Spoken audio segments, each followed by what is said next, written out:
thing too. Okay, I also realized your name right there. There I am. Cool. All right, so this is I forget what this is called now. I got all excited with the broadcast. This is Queen of the Black Coast, which is a kind of a homebrew module, if you will, that I've created based on this Conan the Barbarian story from Howard. Essentially, pirate queen has ex-pirate queen has asked our party to join her to go up a very dangerous river, one that's feared by the locals. It's the water is black and poisonous, but she feels that there's ruins at the at the end of the river, up the river, where there could be great treasure. So so far, we've sailed across basically what is the Mediterranean, and we're going down what is the coast of kind of fantasy Africa. And we just started up the river, and I guess we'll have you guys introduce your characters, and then we'll move forward. So go ahead. Okay, I guess I'll start. I'm Marcus, and I'm playing Onef the Morose. He's a lawful male halfling. He's 47 years old. He's obviously quite short. Onef carries a mace and a short bow. He has a thick beard and a mustache, both black. And he is generally a trusting guy, but he can also be kind of standoffish and abrasive. He's very slothful, as are probably most halflings. He's a little bit amoral, and he has a fond love of plants and flowers.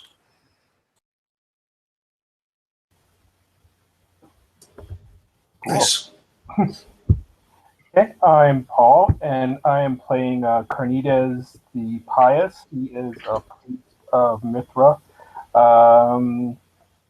Pretty young guy, so he's a pretty new cleric. But as his name suggests, very devoted, very pious.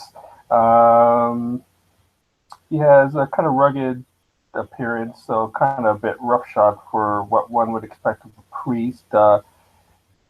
A weird feature about him, he has like a beard and a goatee, like a mustache and a goatee, dark haired, but his hair on his head is white for some reason, even though the rest of his body hair is black. He comes across as a very kind of pious, studious, almost what you would kind of expect of a priest, particularly a priest of Mithra. Very, bless you, my son, and exclamations out to his God during, times of stress or what have you. So pretty much what one would expect. Awesome. Okay, so there was actually a little bit of a fight with a giant sea snake coming up the river, and you guys have decided to stop until the morning because it was dark and maybe a little bit scary. So at this point, we'll say that the sun is breaking and there hasn't been any more activity. So the captain, gets everybody up. Because of the size of this ship, it's been modified to be rowed. Everybody's got to kind of be rowing. You did lose one guy, so essentially you're going to have to. She's not rowing, obviously. But so one of her like bodyguards will also row because he wasn't rowing earlier, so that you guys can continue to move up the river.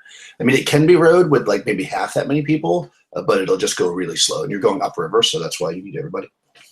So you're traveling along, and again, this river's kind of windy, and you're going through a jungle. You definitely hear a lot of kind of jungle sounds, but they seem like they're off from the river, right? They're not kind of like right up at the shore. There's no real shore here, and you're not seeing any activity on the river near what would be the shore. And like I mentioned, the water is just like black. You do see the occasional snake, which now you're very wary of because it was a really big snake that came out of the water. But otherwise, the day kind of passes without any kind of incident. And you come into the nighttime. You're now on the seventh day of your journey. So you're on the seventh day of your journey. You're you're again, once again, even though Bali really wants to get to these ruins as quickly as possible because she doesn't know how long it's going to take to raid them. But at the same time, traveling at night is probably not a good thing. So you stop again at night, which passes again with no problem. And you can heal up another hit point, Paul, as well. You get 1 back per day. I think you had lost a few, right? So that's good. The next day on the river, good. So you get up the next morning and you're rowing. It only seems to be getting more and more oppressive with the shoreline. Like it really almost feels like you're in a tunnel, except for the fact that there's nothing above you. The river being about 30 feet wide, 30 or 40 feet wide, on either side of your boat. So probably the total width of the river is your boat's 20. So let's say the river is about 80 or 90 feet wide. But other than that, I mean, you just got this like walls of trees. And then you see up ahead, or if the navigator sees the beginnings of towers of the river. So you kind of all stop and you're looking and you can see the big, like kind of the tops of what is probably the ruins, maybe another hour or so up the river. So everybody kind of gets on their guard as you're moving forward. You come into, you're heading down the river and there's basically a little, like a bay, if you will, like a small bay that cuts in where the jungle is essentially cleared, and you can see now what was I guess a town or at least an outpost here. There's immediately to you're traveling, by the way, south. I'm going to actually change the direction on this map. Okay, you're traveling south, and immediately to your right, which would be west, as you're coming into this, you see kind of a bay. So you start to pull into it, and then you can see on the southern part of the bay, it kind of it goes up in ledges, and you see what is a tower-ish thing cut into the side of the cliff. Essentially, there's a two-story building, if you will, that's butt up against the cliff, so that the first floor is kind of on the ground level, and then the next floor is level with the cliff above it, and then there's a building above that. So it's kind of like almost like a building on top of a cliff, but a building right at the bottom of the cliff, and they're connected. On top of that kind of hill where the cliff is, you definitely see more buildings, but it's pretty high, so you can't see too much detail on them.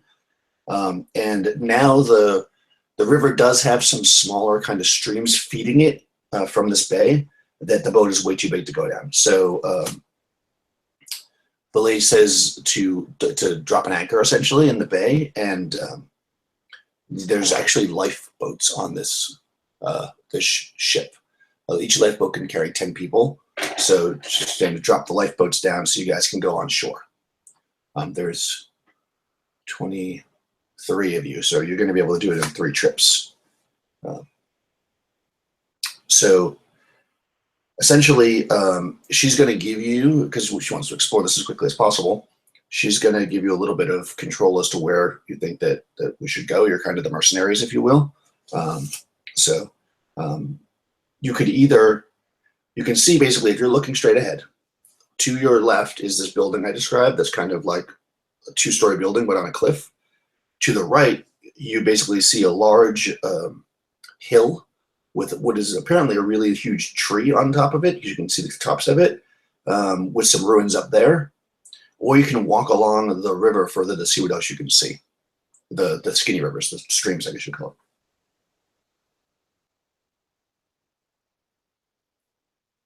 And also, do you want to put like your armor and stuff back on? Oh, sorry. Had someone at the door. I had to go. Oh, take okay. it off. Let me start over. What did you I'm miss? so sorry. Yep. No, it's okay. Where are we? You missed it all. I missed a good bit. Yeah, it was Okay. probably 3 minutes ago. 2 minutes Okay. ago. So the last 2 minutes. So, Paul, where do you want to go? I will pick up my armor. Okay, yeah, you guys want to put your armor on? Essentially, you're pulled into like a bay, which you can now see the ruins, and you're kind of going to start to explore them. Gotcha. So if you wanted to put your armor and whatever you want to take with you, oh, I saw that now in the chat that you said that, but I wasn't paying attention. Let's see. So if you don't want to take, I guess, then you could leave, or what you do want to take, just let me know. You can also take anything you want from the boat itself, which I gave you that that list of stuff, and definitely at least pretty much everybody's going to go ashore at the same time. But she wants you guys to go out with your party with, let's say, 6 of the spearmen. They're each going to take a spear and a shield, and then plus you 2 guys. Could I perhaps grab, let's see, one of the quivers of arrows, kind of re-up? Cool. Yep. And yeah, I'd put on my chainmail again, helmet, and I guess I'd have the mace. But yeah, I would leave the clay jar, glass jar, and some of the other kind of random items, keep them on board. Okay. Paul, anything? Rope. You want to take a rope? Okay. How much rope do you want to take? Like 1 coil of rope? You want to take 2? Yeah, 1 coil. Okay. And then you got to take like your weapons and put your armor on. Yeah. Cool. All right.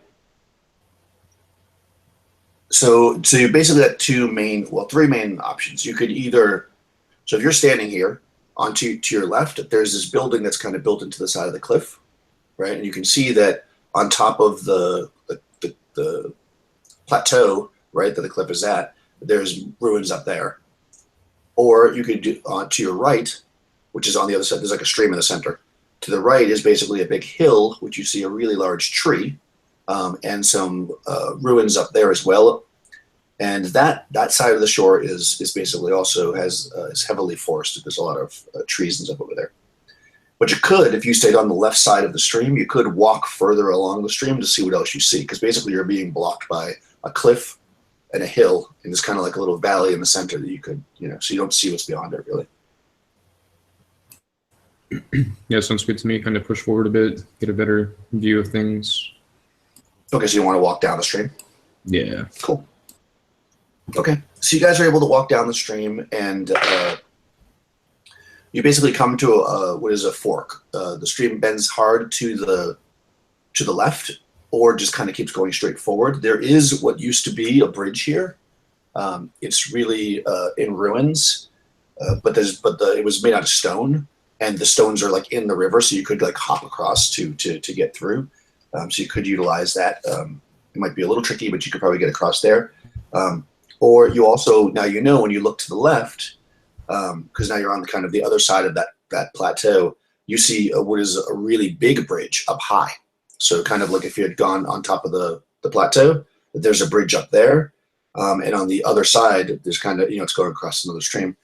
There's another ruin. So there's basically, to your left, stream goes down, bridge up high, ruins on either side.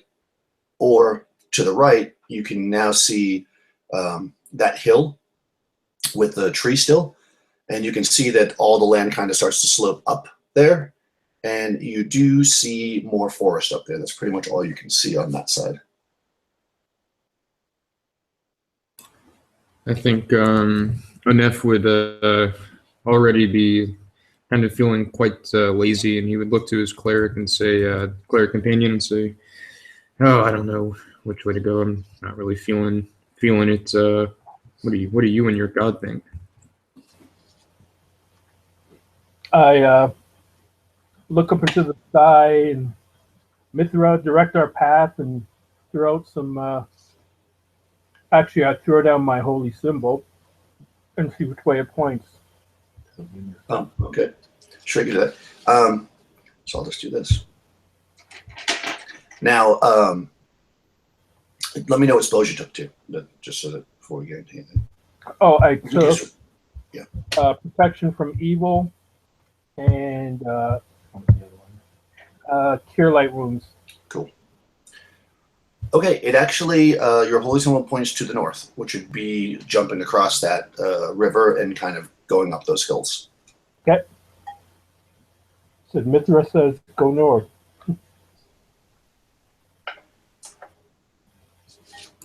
I think Onef would say north is fine with me. Whatever is the shortest route, honestly. Okay. So if you want to jump across this thing, you just need to, we'll do like a dex check. So just roll under your dexterity to see if you fall in the water. And I'll roll for the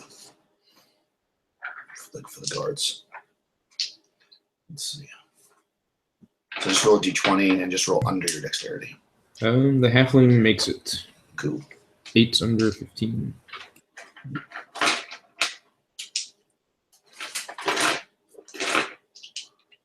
Okay, first two guys.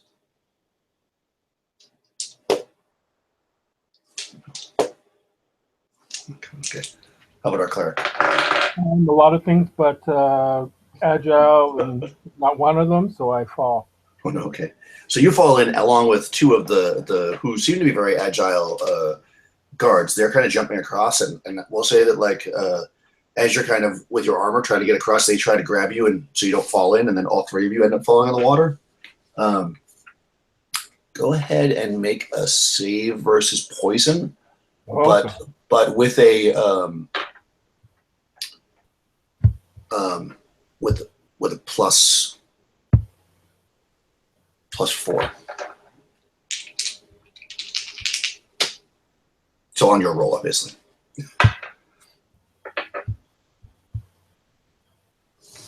And I have to roll my stat or... No, just roll a save versus poison. Oh. But you'll have a plus 4 on the roll because it's basically you might not swallow the water. Okay, so 11. 11, which is what you needed anyway. So okay, so good. So you don't get any water in your mouth. You're able to kind of get out. The water is. You do notice as you kind of clamber out of the water that it wasn't tremendously deep there. Number one, it was probably about like 5 feet deep. So when you stood up, you were able to walk out. That like on your armor and even on your skin, the water is very kind of like greasy, like kind of oily, but not really like oil, like very kind of just gross and greasy. And it kind of like it doesn't stay on your body. It like drips off like water, but it you definitely can feel it on your skin.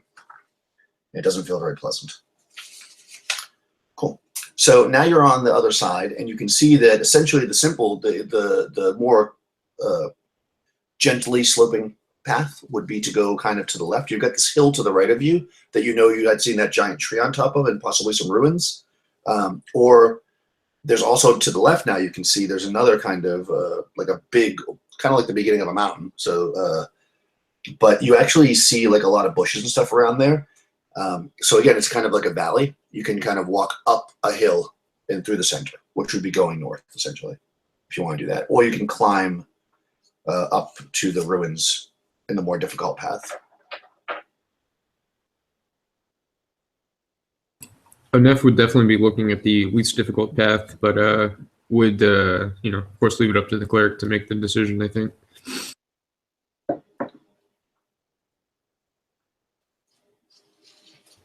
I'm still trying to wring the water out of my, the non-metallic parts of my outfit, and for my skin and hair, just feels like it's.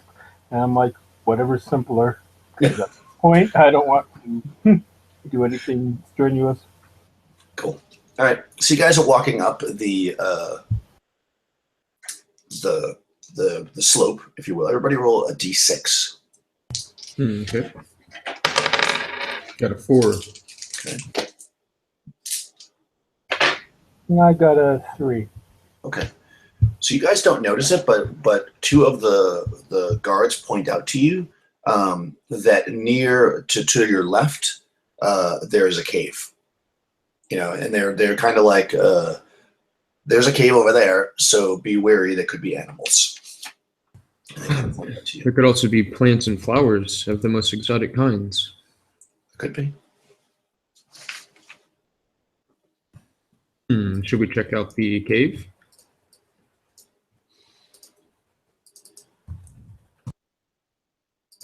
I kind of look at the halfling. I am like,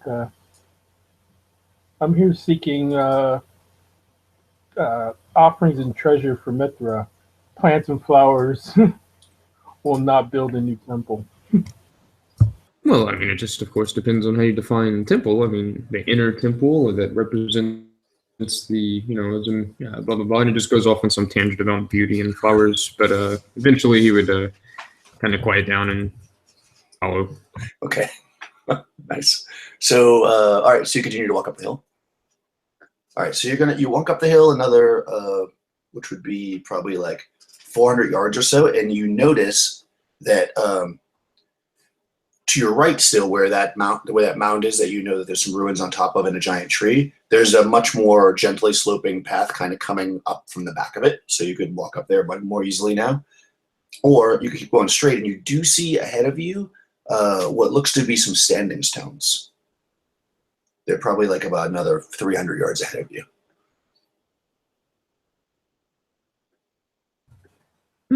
Standing stones might be interesting. Might be something pagan. Okay, so you guys want to walk towards the standing stones? Sure. Cool. Okay, so you're walking up towards the standing stones. You can see there's probably like about let's see, there's like 8 of them. And as you're walking close, you can see very definitely that there is a very tall statue in the middle. And let's see if I can do this. And you also start to hear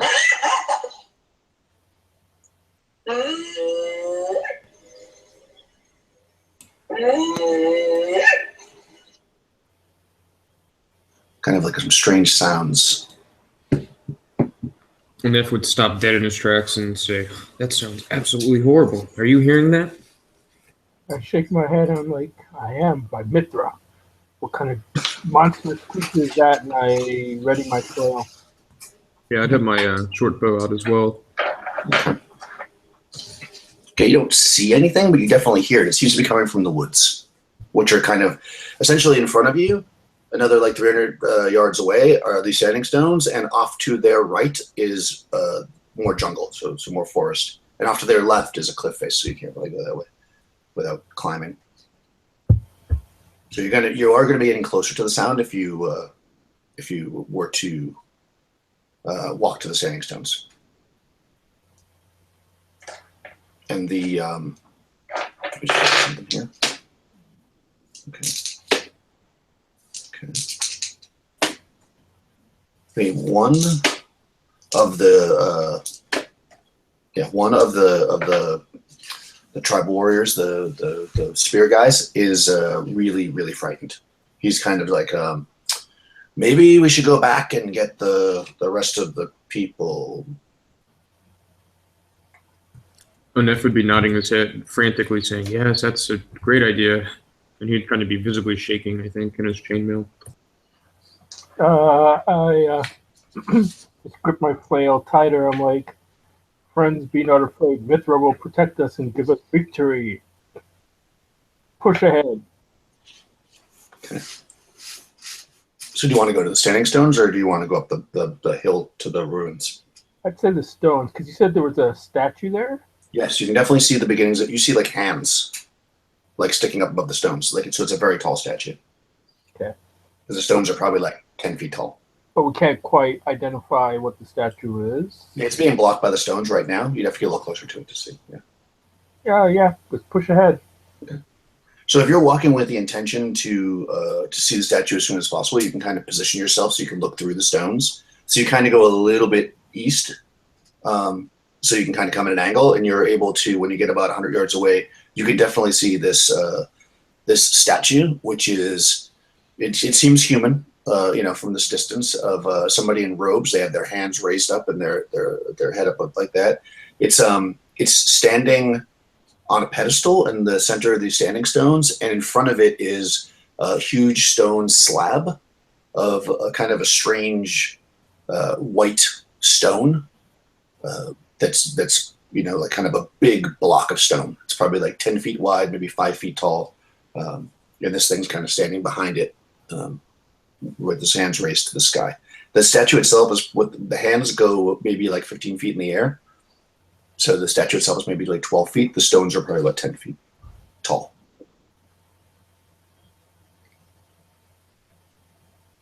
These things are ginormous. And F would say, probably looking up from his 3 foot height, whatever it would be. Say 4 feet. Yeah, that is true. Halflings are tiny. Now, I know there's no skills per se, but being a religious person and Right. previous religious person, would I have any chance of recognizing anything? Yeah, I mean, you can definitely tell as a cleric that this was probably an altar, possibly for sacrifice. I mean, you won't know that until you get closer to it, but that would make sense. I mean, that would the figure is standing in a way that would represent like offering, and there's basically an altar in front of it. So whether it was the sacrifice of animals or food or whatever, it seems like that would be what it would be. Okay, I shake my head. I'm like, this pagan sanctuary is a blasphemy to Mithra and his goodness. So I'll go closer to the slab and statue. Okay, so you're gonna walk up to it. Cool. So you can walk again like another 100 yards or so, and you get to the standing stones, and they are about maybe 40 to 60 yards, like the entire area. So it's a pretty big area, where that's kind of there's a lot of small ones. So you notice as you get closer, there's a lot of smaller ones that are kind of buried and like over time and stuff in the ground that they've fallen over. But the main area where the statue is probably about 20 or so yards diameter. And you walk right up to the edge of the stones. You're looking in there, and yeah, it basically, you can now see that the huge stone that's in front of the statue has grooves cut into it, which would seem to, being that you're a cleric, it would seem to be the kind of thing that if you were to slaughter something on top, like the blood would run down and they'd collect it. So you're thinking that it's probably for sacrifice.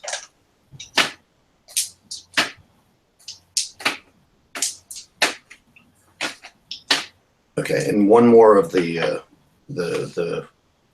basically you look back, and the one guy who was complaining before and was a little nervous kind of stopped maybe like 50 yards back, and you notice now that there's another guy standing with him. So basically only 4 of your 6 warriors kind of walked forward with you. The other 2 are kind of standing back there. They got their spears ready, but they're not running, but they definitely don't want to walk any closer to it. Would it be possible for me to topple the stone? They're pretty big. You could, yeah. I mean, you could try. You would have to maybe wedge something under it. I mean, they're 10 feet tall, so you got to imagine they're like 5-6 feet wide. I mean, they're big, huge blocks of stone. But sure, if you just want to push on it, I don't think you'd actually a human wouldn't be able to just move it. You'd need multiple people. If everybody wants to join in, you guys could try. Yeah, I'd give it a shot, I suppose. Okay. All right. So let's see if these other 2 guys. Okay. One more of the guys. He's fine standing there. He's not going to touch that thing. So you guys. There's 5 of you total. So you're going to do a roll. Whoever has the best strength. Roll under your strength. Mine is. I have a. Oh wait, that's the wrong character. Why does it keep doing that?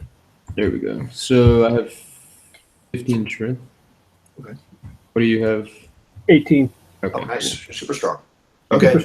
So yeah, so you can actually roll on a d20. Try to roll under your strength, but it would normally be -10 because it's so big. But because there's other people helping you, it's going to be -5. So you basically need to get under a 13. I got a 6. Nice. Okay. You guys are pushing at this thing, and you actually knock one over. And just as you knock it over, you hear that creepy sound again, and out from the woods come charging at you some animals. They're basically the size of dogs, but they're kind of they're spotted, and You've never seen anything like this before. They're kind of like a combination between a dog and, let's see if you're from the European. Yeah, you've never seen anything like this before. They're kind of like doggish, but they've got weird features. We've seen cats before. It's kind of like a cat, but a big cat. And let's see, there are 6 of them, and they're charging at you. So go ahead and roll initiative. Oh, actually, let me see if you're surprised. Everybody roll a d6 first. Got a 3. Okay, cleric. Let's see, D6. Yeah. 4. Okay, so neither one of you are surprised. So go ahead and roll one of you initiative. Got a 5. Okay, they got a 6. They're going to go first. They're charging at you. There's 6 of them. Let me just make a quick note. So these things just like pounce. They're going to actually. There's 6 of you total over there because they got the 2 other guys are further away. How many hit dice do these guys? Let's roll their hit points.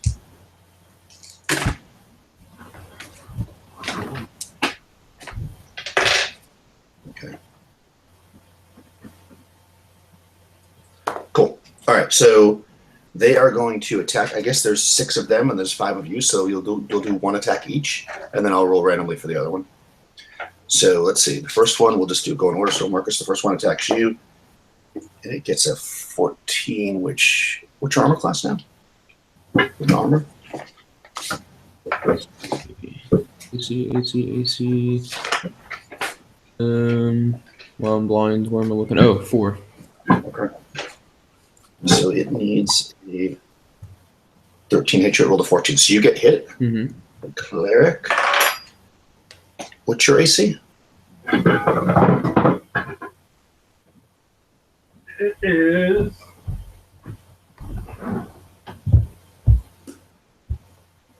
Is it better than 8?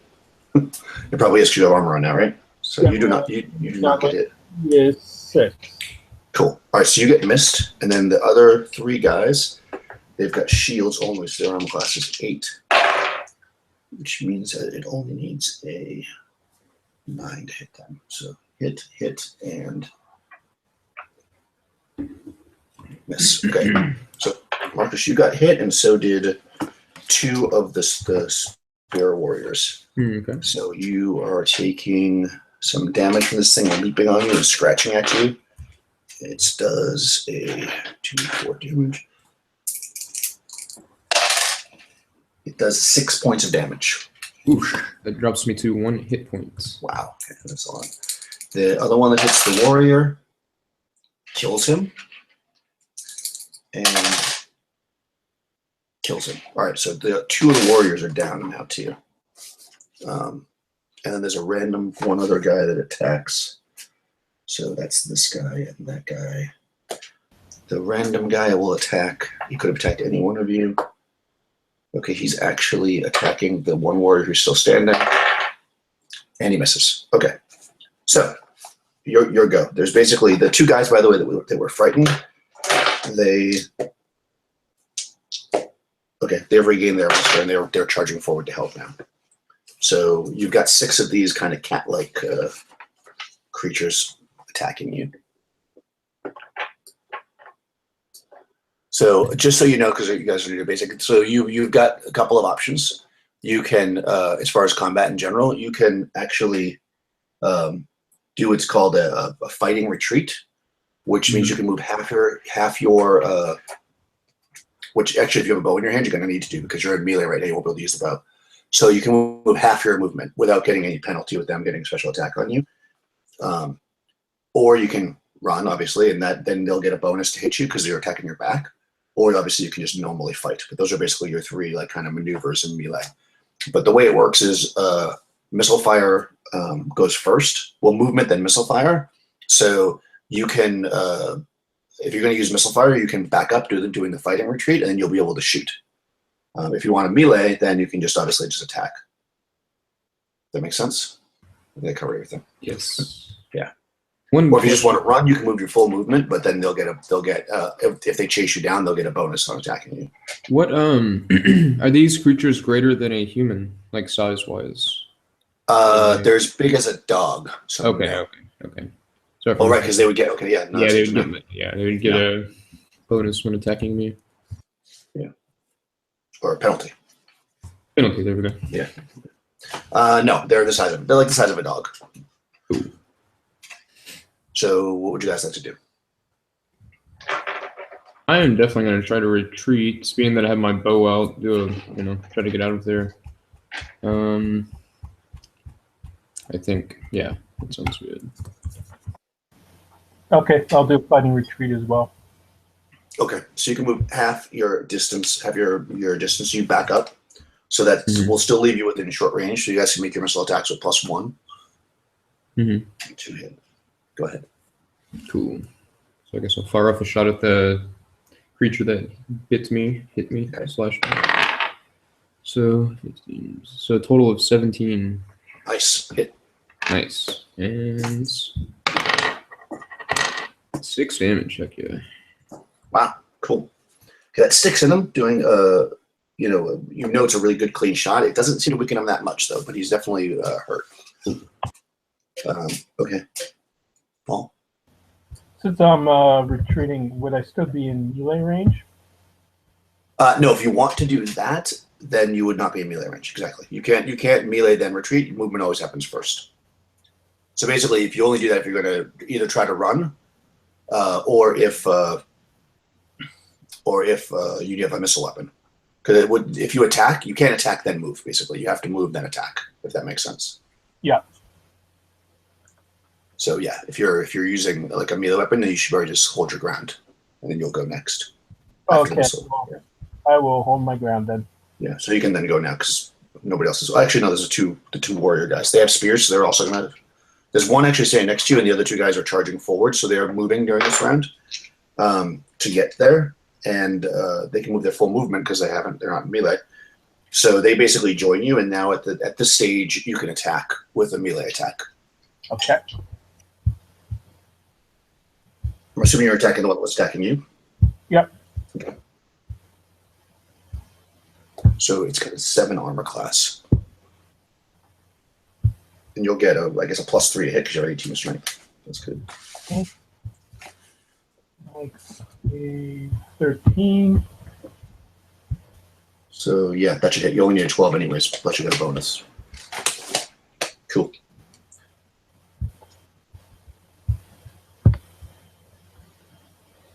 Mm-hmm.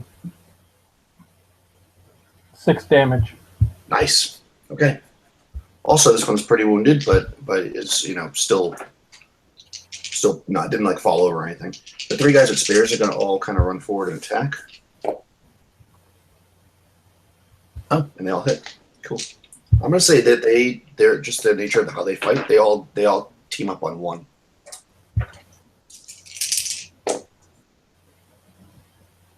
Okay, yeah, 3 of them stab it through the spear, and it's still standing, but it's really hurt bad. Cool. Okay, so that's round 1. So now round 2, go ahead and roll initiative. They got a 3. Got a 3 as well. Cool. All right, so simultaneous. So you guys can just go, but it's all happening at the same time. So if you want, first thing that happens is movement. They didn't chase you. How would this work? It happens at the same time. So if you want to move back further, you can, Marcus, or you can, because now you're no longer in melee because they haven't chased you yet. Okay. So you can move back further, or you can stay where you are. I would definitely move back further. Okay, so you can move back. Yeah. So that would have been your full movement, which I think is far enough that what's their movement? No, they move really fast actually. Okay, so yeah, they could actually still run up to you. So you can move but then you can actually move your full movement and you can attack because you're not in. Yeah, you're not in that. Movement, and then fire happens. I miss pretty bad, pretty poorly. Okay. Okay. So then, if you wanted to move, Paul, you would move now. So if you're doing it for a fight or retreat, or are you going to stay where you are? I'll stay where I am. But Okay, cool. And I'm going to say the guys that killed the other. Oh, okay. Okay, so 3 of them, the 3 that haven't been attacked yet, that actually killed the other warriors, they actually move, but they're moving with their with their prey. So basically, they're going to grab the guys that they killed, and they're going to start dragging them off into the woods. And then the other three are going to stand their ground. So then we're in melee again. So go ahead, Paul. You can attack yours if you want. 15. 15 hits. And 5 damage. Nice. Okay. Okay. So, yeah. Cool. The 3 spear guys are going to, one's going to actually move to each of your guys, and each of the ones that you're fighting, and one is going to stay where he's at. So let's see, they'll each make an attack.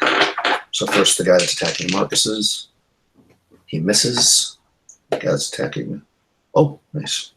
The guy that's attacking Paul's hit it, and the other guy misses. Let me just see. He does a d6. 3. Okay. Cool. Okay, so now there's basically these 3 hyenas are going to go. They're each one is going to actually because the spear guys ran over to them. So one is going to attack the spear guy. The first one that Marcus is shooting at is going to attack the spear guy that ran over to him, and he hits him. The next one is going to attack the spear guy next to him, and he hits him. Hits him. And then the other guy is going to attack. Actually, the other spear guy. So he doesn't attack you, Paul. He attacks the spear guy, and he hits him. Okay, so they're gonna all hit. It's kind of all happening at once. Nice. So okay, once another spear guy goes down, the one that's next to you now, Paul, he does not go down. He's just injured. And the one that's with the severely injured monster is also does not go down. Cool. All right. So next round, you guys want to roll initiative. So essentially, right now there's still 3 of these things in combat. The other 3 are pulling off their food, I guess you call them, into the woods. Got a 2. Okay, that's good. They got a 5. Okay, so they're going to go first. So they're just going to attack. They're going to, again, attack the one guy's dead, so he's going to come over. So the first hyena that's standing, one hyena is going to attack each of the spear guys, and one hyena is going to attack our cleric. So Paul, the first guy attacks you. He rolls a 19. That probably hits you. Your armor class is what? That would hit -3, so that definitely hits you. Yep. And the other 2 guys are attacking, and they both miss, actually, surprisingly. Okay, so the guy that attacked you does 4 points of damage. So you are attacked and scratched. Cool. If you're still standing. Surprisingly, yes. Awesome. Good. Good. So it's your turn now. Okay, everybody can go.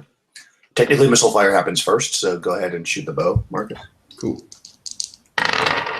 So this time a 16 plus the bonuses, so like a 18. That hits totally. Yeah. Cool. And 5 damage. Okay. Nice. This is the same one you've been attacking, right? So now he has 2 arrows to hit him. Okay. Yeah. He's still standing. Paul? 18 to hit. Nice. Do some damage. Come on. And 5 damage. Nice. You take it out. What are you hitting it with? A mace? Flail. So you crush it with the flail. And let's see, the last spear guy. Actually, there's 2 spear guys. One of them hits the one that he's been fighting the whole time. Come on. And he kills it. Cool. Now I need to actually roll. Cool. Next round. So go ahead and they don't give morale here. That's weird. Okay, so go ahead and roll initiative. Got 4.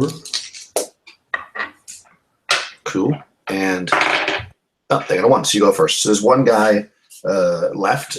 He's fighting a spear guy. And he's got 2 arrows stuck in him. And missile fire happens first, so if you want to go first, Marcus. Okay, let's see.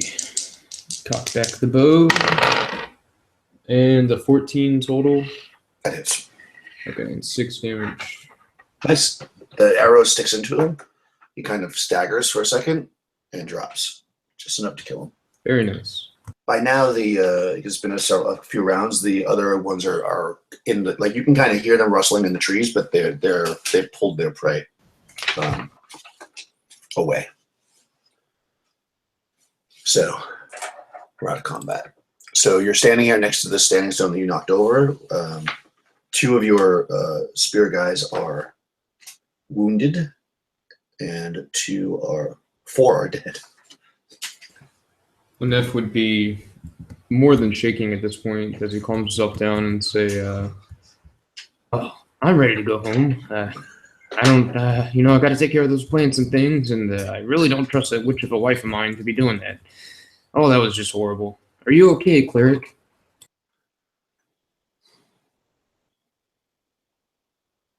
Cleric looks a little beat, but otherwise smiles and says, "Praise Mithra,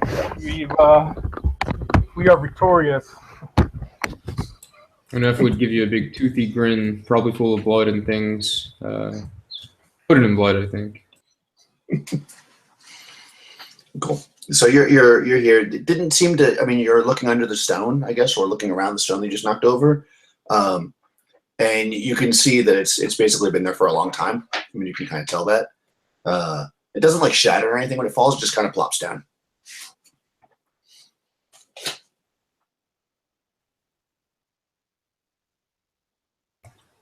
I look at my companion and say, "This godless land is full of nothing but unnatural evils. It'd be good to finish our business and leave this place." Well, I don't disagree. I haven't seen a single flower yet to pick.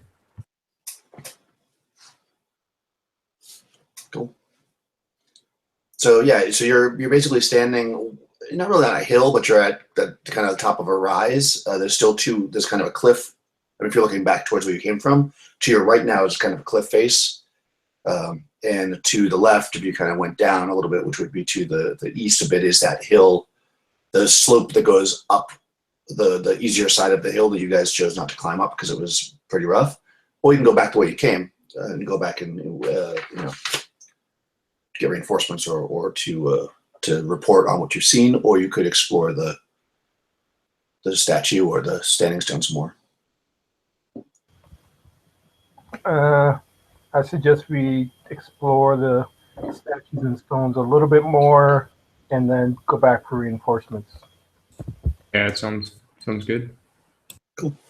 So what would you like to do?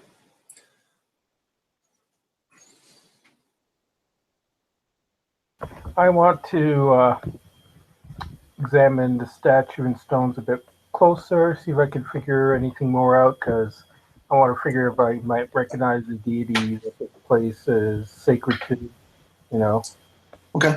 Ideas, but we'll see.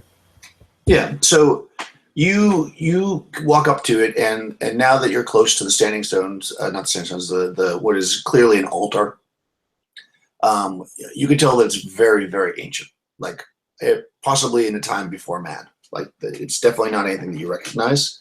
It is pretty simple, but the carving into the stone is really, really intricate in kind of circles. And in your first thought that you had about it being used to like drain blood is probably accurate, because you can kind of see that that it's sloping slightly out. And you also notice now too that this thing is not a solid piece, but rather a slab sitting on top of another piece, and it seems like that it could be moved or separated, with more help. Like we wouldn't be able to do it by ourselves. You'd need to like go back and get like the crowbars and or some some trees or something, and more people, because this is it's like a 10-foot. Imagine it's basically like a 4-inch or 5-inch thick like marble-ish kind of slab that's about 10 feet wide by about 5 feet deep. So it's very, very heavy. It's probably like over a ton, but it does look like it's 2 pieces. Okay, I turn to my halfling companion and say, let's go back to the others and report what we've seen and heard.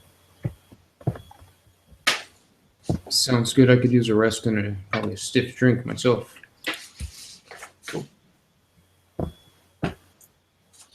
Wait, do you want to go straight back, or do you want to go up on top of that other hill? Considering we're down to 4 people total. You want to go back? Go And 2 of them are injured. Yeah. Okay. Cool. All right. So you head back the same way you came.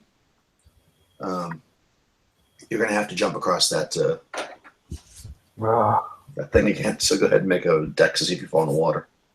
Yep. Yeah. These 2 guys have to make it too. They're injured. Oh, too. thank Mithra. 3. Nice. So roll under your. Oh God, they both fell in again. These guys are so clumsy. Let's see if they're saving throw. Ooh. First little fighter. Hold on, I gotta check saving throw on this guy. He may. So go ahead and try to roll under your dex, Marcus, to see if you fall in the water on the way back. Oh shit. Here we go. I rolled a 2 under a 15. Nice. Okay, you guys all jump across, no problem. 2 of the warriors fall in. 1 seems fine. The other one rolled a 12 against poison.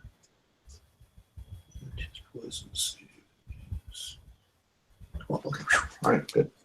The other guy, he gets it like on his face, but he doesn't quite, get any poison in his mouth. Luckily, he's like, whoa, that was close.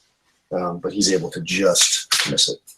So you guys actually can get back to where you originally kind of started. You walk back along the shore and you see everybody kind of gathered there. By the way, you also notice that as you're walking back, because it was now you're kind of looking at it, that building that's built into the cliff that you originally saw, there's kind of like a path coming up from this direction that you're coming. Like if you keep going straight, you go back to where you started, now that you're on the other side of the river. But you notice that now if you kind of went a little bit off to the side, you wouldn't really have to climb. You could actually kind of just walk up. It would be a little easier to get up there.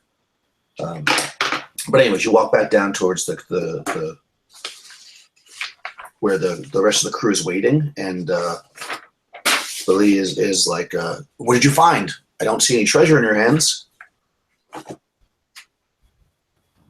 I look at her. I'm like, is this land? There's also less of you. Just This land is full of monstrous creatures and halfling blood. Halfling blood. Plenty of halfling blood. yeah. There seems to be nothing here for us but death and despair. It's just, now I know that there's treasure here. This is an ancient civilization. I can tell just by looking at the little bit of ruins I can see from here. We just need to look more. You found nothing? Nothing but the death of 3 of your men. Okay. So she says that, why don't we try to check this tower over here then, if there's nothing in that direction? And she's pointing towards the tower that's built into the cliff. I look at the halfling and then I shrug. I'm like, fine, we'll give it a chance. But if we run into any more dangers or do not find treasure by Mithra, you will pay Pirate Wrench. Oh, you're threatening her? So at that threat, the 12 remaining kind of soldiers all kind of level their spears at you. And then she says, you need to watch your tongue. Is that how I would react? I sheath my weapon and say, sorry, the fierceness of the battle and the difficulties of the day have worn my nerves thin. Forgive my outburst. Okay. She nods. All right. And then, do you guys want to check out that tower, or do you don't, or go back? She'll give you more men, obviously. Yeah, so the two that are injured will stay back, and you'll be joined by another 6. Let's do the tower. Okay. Okay, so you can see the path easily to walk up to this tower, and it's a, you go down the river like you went, and then you kind of like cut to the side, and you see like a little path that goes up to the tower. Okay, woke up. Oh. So you can see that the bottom part of it is basically in ruins. Like the walls are still kind of standing, but it's definitely kind of crumbled and stuff, and you can kind of see into it a bit. And you can see that there's actually stairs going up inside of it as well. So you're walking up to this, like what would have been a building, and only because 2 of the walls are standing completely, and then another one is like mostly crushed. You can kind of see inside. You see a set of stairs, and you also see actually a door in the back. So it looks like that there's a door that goes into what would have seemed to be the cliff face. So you could actually see this from outside before you can walk in.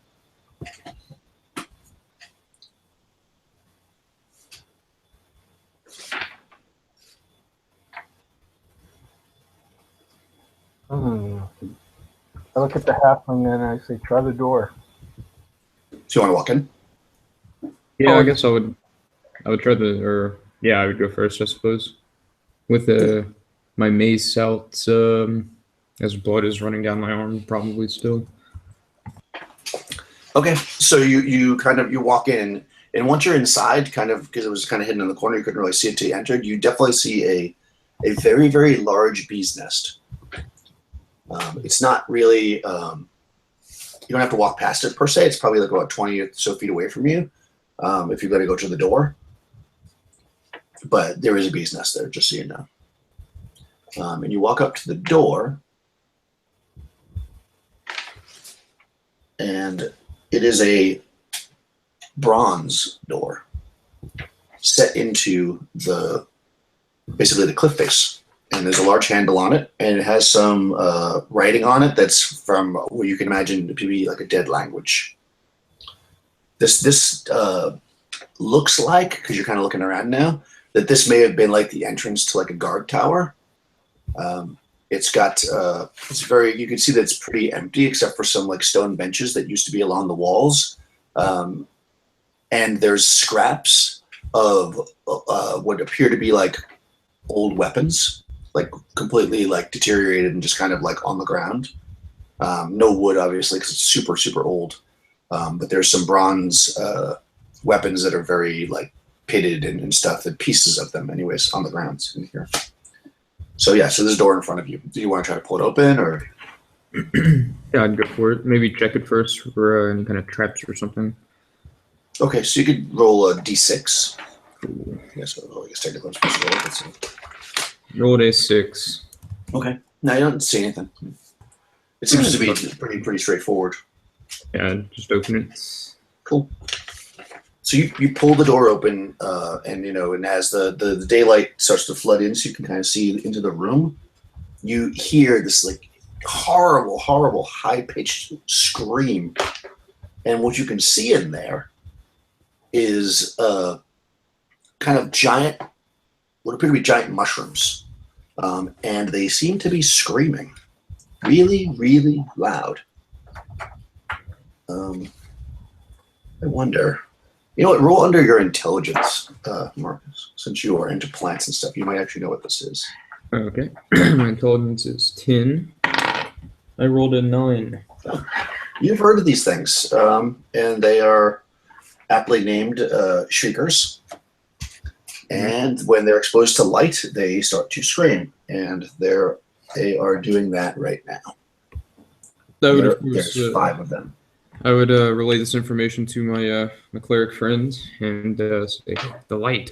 We must get rid of the light. Or they won't shut up.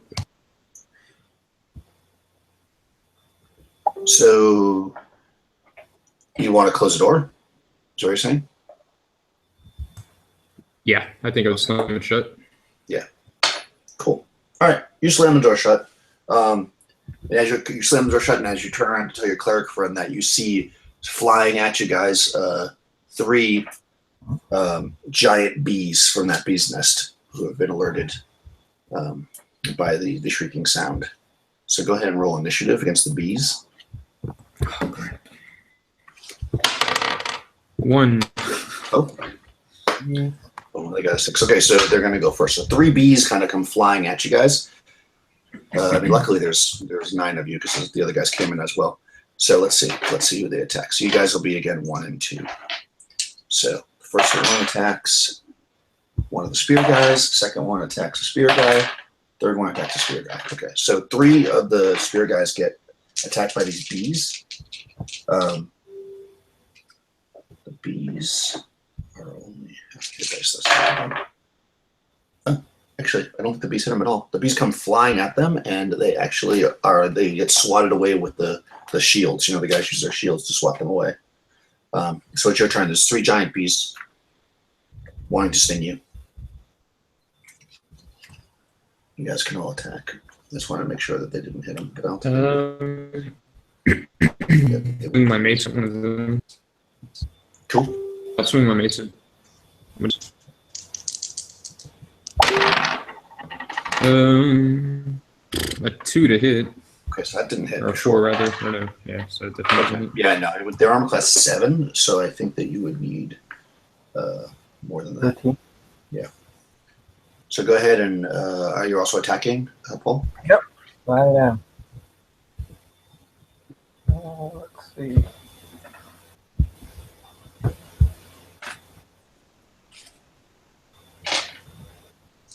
Two. Really? Okay. So you also miss. This is a clumsy combat. Everybody misses the first round. So actually, so that I'm not rolling all the dice. I got a 22, 19 Oh, plus 22. 3. Oh, they said 2. Oh, wow. 2, yeah. Oh, 22. You definitely hit. Wow. Okay. Oh, and max damage, so 8 Nice. plus 8. 11. Cool. All right. So you smash one of the bees out of the air, and it's just like it's in pulp.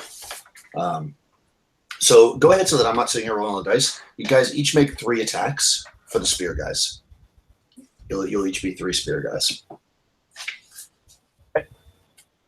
So go ahead. You need they need their fighters. I think they need a 13 to hit. So one go hit. ahead. Same, just 1 hit on my end. Okay. So go ahead and roll a d6 damage for a spear. 5. Okay. Spears right through the giant bee and it drops to the ground dead.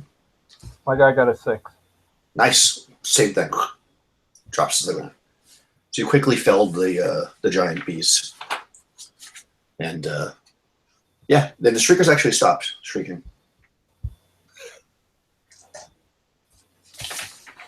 All is quiet. Oh, I definitely don't think we should perhaps go that other way, and I'll point towards the mushrooms. Yeah, there's a set of stairs going up. There's also a, because people know these things, I guess, that eating the honey from giant killer bees has curative properties. Ooh, well, I'd be scooping that up because I think I'm still at 1 HP.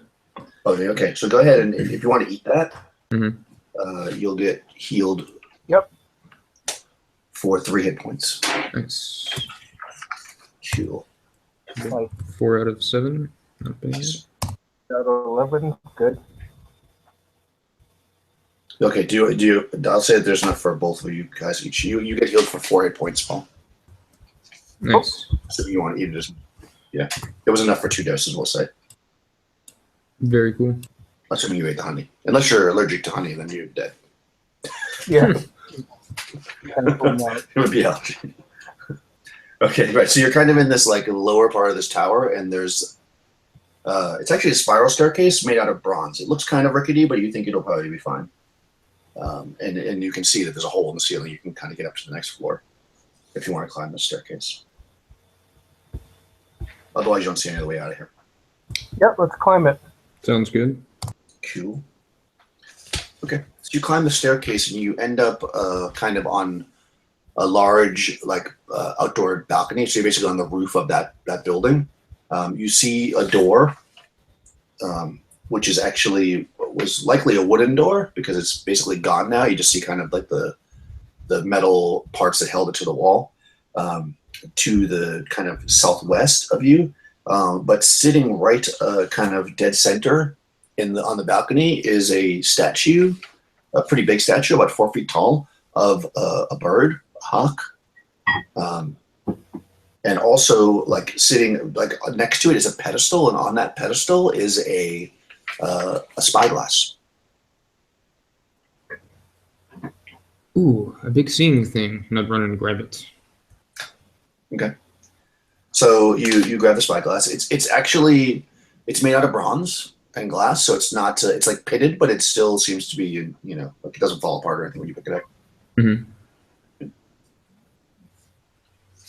So you've got a spyglass Nice. in your hand. And it's functional and everything. And Yeah, you gotta look through it.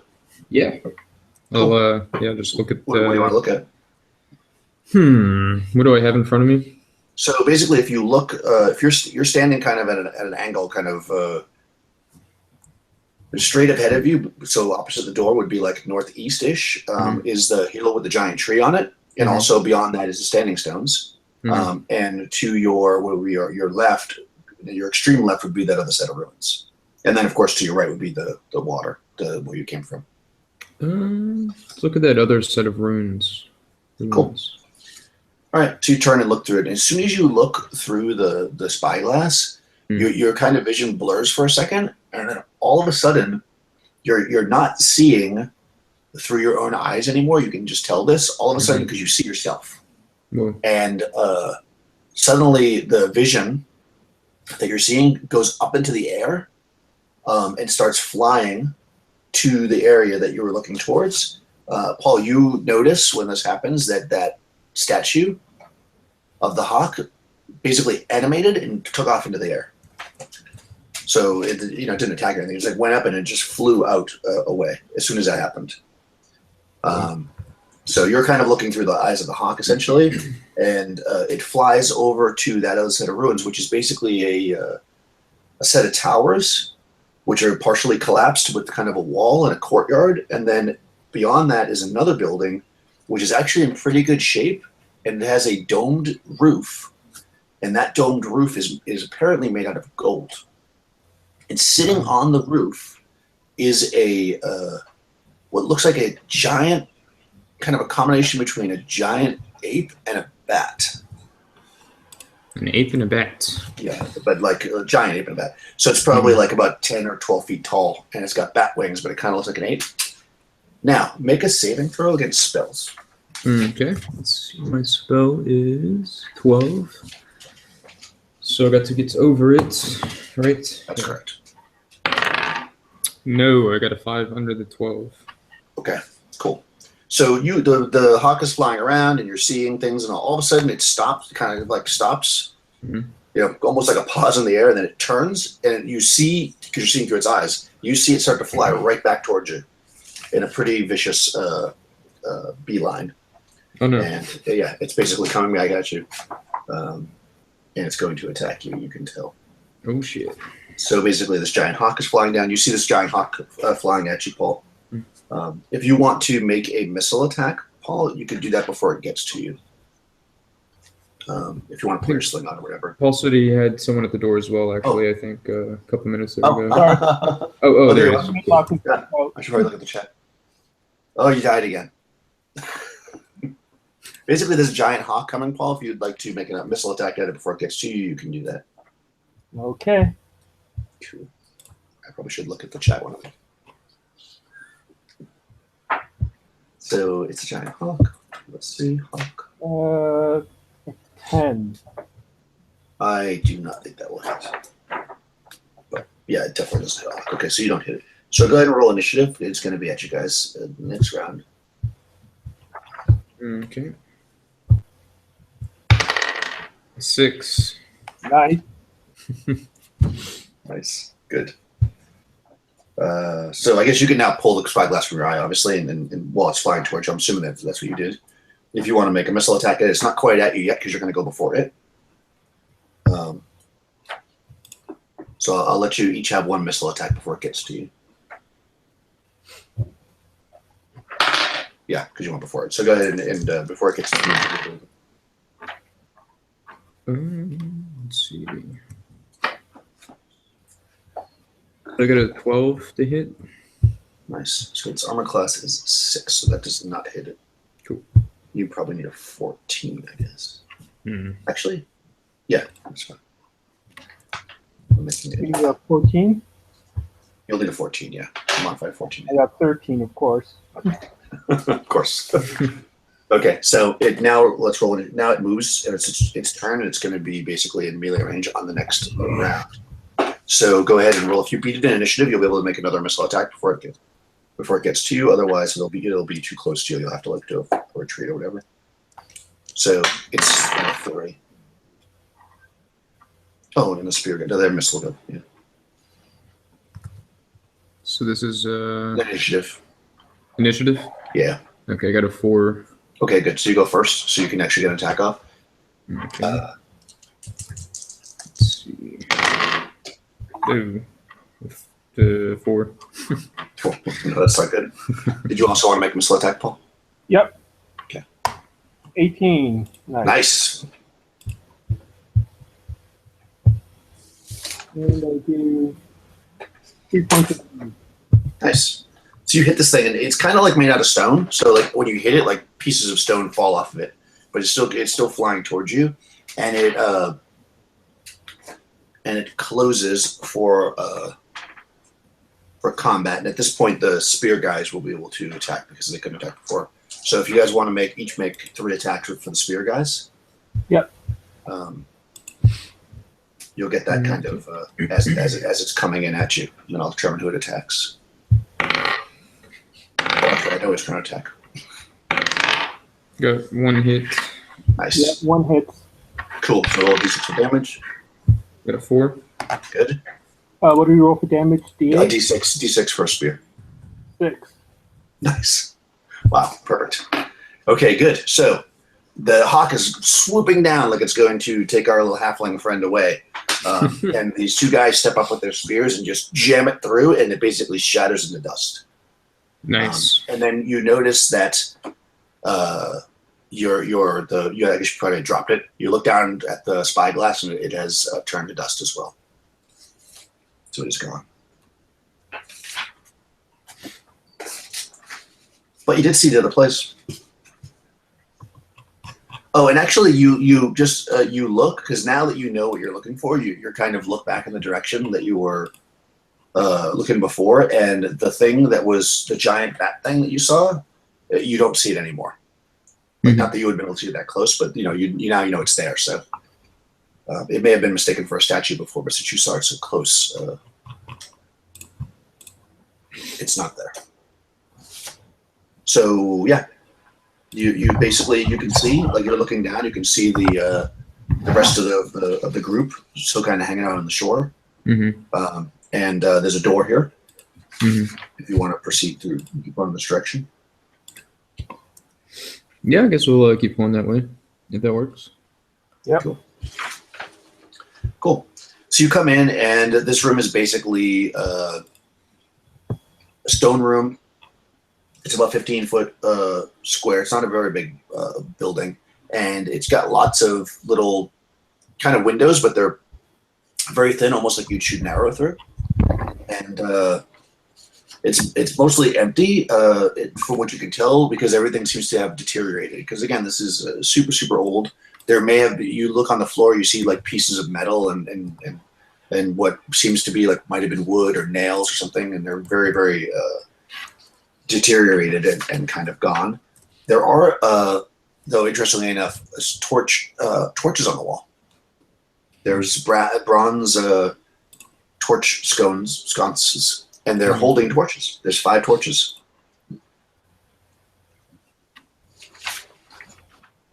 Oh, there's also a door. There's a door to your right, which would be northwest. Okay. I guess in the most cowardly fashion as possible, I would go check the door, perhaps jiggle the handle. Cool. This door was a combination of wood and bronze. All the wood parts are pretty much deteriorated. You can kind of just look right through it. And you can see into another room, which is a much smaller room, with, again, a frame from a door, but there's no door there. And that room itself that you're looking through is pretty empty. It's basically, it's got a couple of stone benches. And again, more like remnants on the ground of like what might have been weapons or armor or something, but just pieces of it. Nothing that you can really piece together into what it was. And nothing that seems to be of any value. Anyways, no jewels or anything. No flowers or plants? Not there, no. Okay.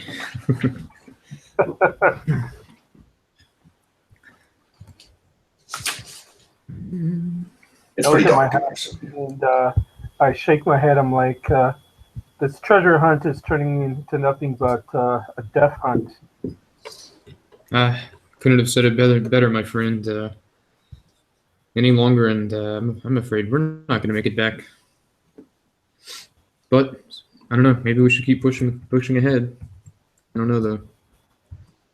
Shrug and say, let's look.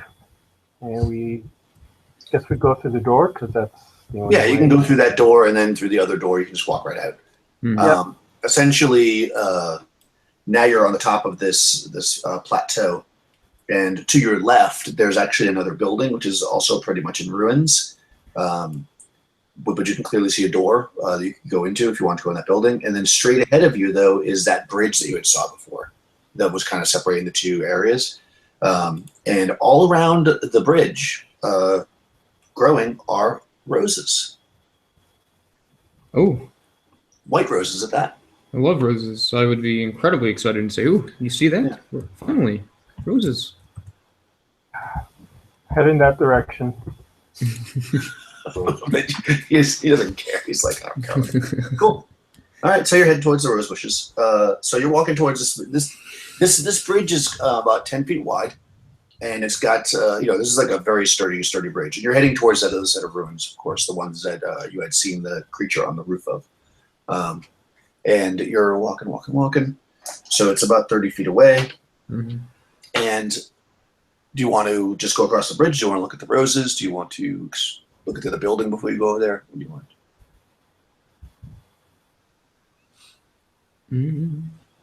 I want to look at the roses for what it's Okay. worth. Yeah. Cool. So And- you approach the rose bush, and you see that it's a pretty decent sized rose bush, and the roses are white, like I said.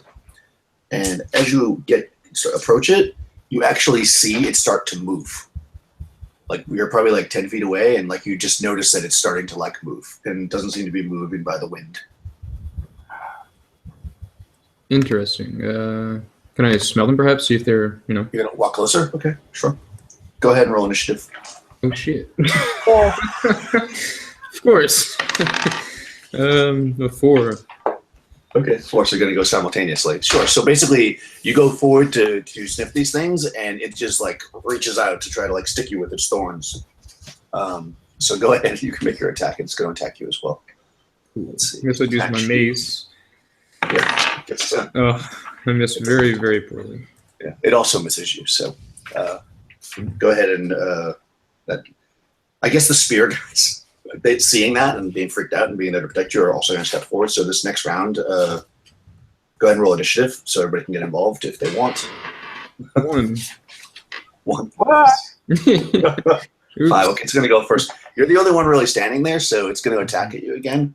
Naturally. So basically, the rose bush lunges out. Oh, it rolls like crap. That's 6, so it misses you. And you go ahead. You guys can attack with your regular characters first, and then we can attack with the spear guys if need be. Cool. Guess another mace shot. This time a 14. That hits. Oh, and 3 damage. Cool. As a tear rolls down my eye, having to hit such a beautiful flower.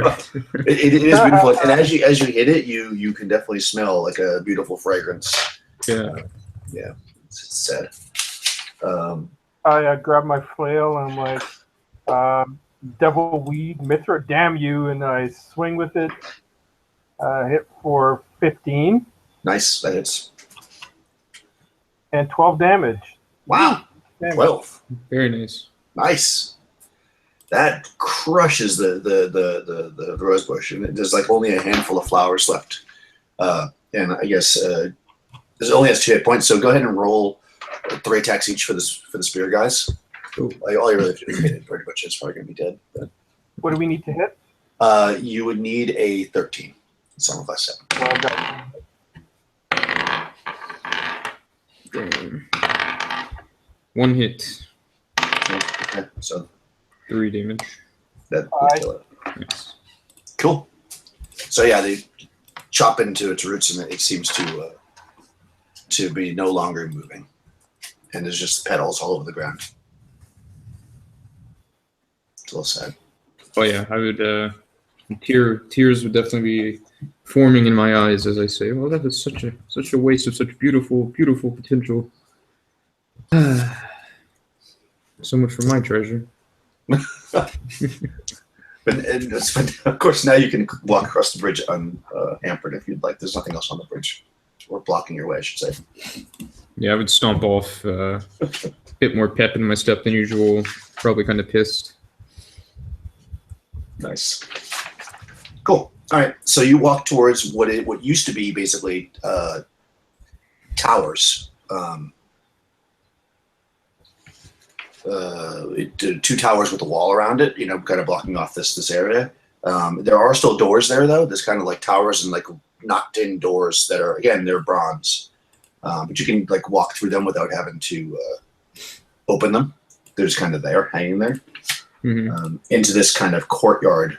Again, with kind of a broken-up wall around it, and you see that other building with the gold domed roof in front of you.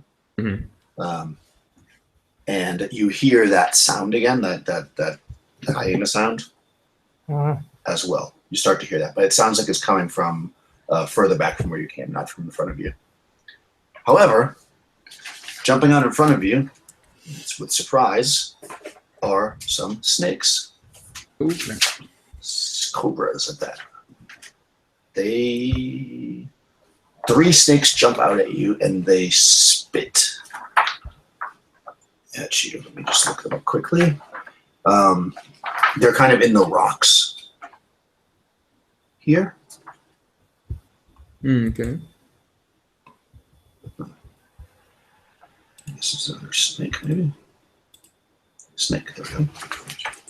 So they basically pop out of the rocks, and they are like cobra-style snakes, and they are spitting. They're like normal-sized snakes, so they're not giant snakes. And they are, I got to roll distance, actually. Actually, no. You know what? They pop out. They are 90 feet away. But they do have surprise, and they can move 30. How far does the spit go? Oh, no, they can't. Cobras pop out 90 feet away from you, and they move 30 feet towards you. And then they're still 60 feet away. You can roll initiative to see what you'd like to do. A 5. They got a 3. So you guys can go first. You see these 3 cobras heading towards you. Okay, can I switch out my mace for my short bow? Yeah, that's just what you would do this turn. You would be able to attack too. You can do that. I would do that, I think. Yeah. Sure. You can do that, and you can also back up if you want. Those Okay. two things you could both. So you like all the ways back to the door, let's say. Cool. How about you, Paul? I will attack with my sling because they're not close enough otherwise. Okay, you have a sling out? Yeah. Or you're switching to it, okay. Switching to it, yeah. Okay, No, so- sorry, I already had it out for the hawk, so yeah. Oh, yeah, okay.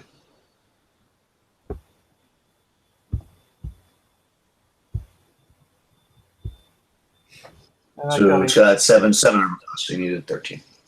I got a 6. That ain't nothing. 6, okay. No. Okay, so they're going to continue to move forward. They can move another 30 feet. So they're still going to be 30 feet away from you at the end of this round. So if you want to make a missile attack, you'll each get another missile attack before they get into closing range, no matter what the... Cool. Yeah, and you are at short range too, so you get a +1. 8 does not hit. 19. 19. Oh, there you go. Definitely hits. Okay. 2 damage. That actually kills it. Whoop! Nice. There's still 2 more, though. What about 2 more? I rolled a 16 16 hits. and 5 damage. Cool. That also kills one. Nice. So there's one left, actually, and next round, initiative. I got a 3. Let's see. Oh, dice is on the floor somewhere. Hang on. I'm not gonna touch it. Let's see what it rolled. Lucky floor roll. Here we go. Where is it? Actually, Phil, if you want to roll one, I think I lost my dice. Oh no. I'll find it. You want to roll a d6, Paul? There it is. It's a 4. 4. Okay, you go first. Okay. Okay, so you go first, so that you can make another attack at it if you want. There's only one left. Okay. Let's go for it. Roll a 14 Hits. and 1 damage. Okay, that does not kill it. How about you, Paul? Okay.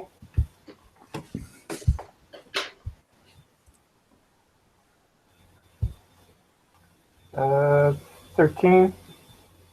13 hits.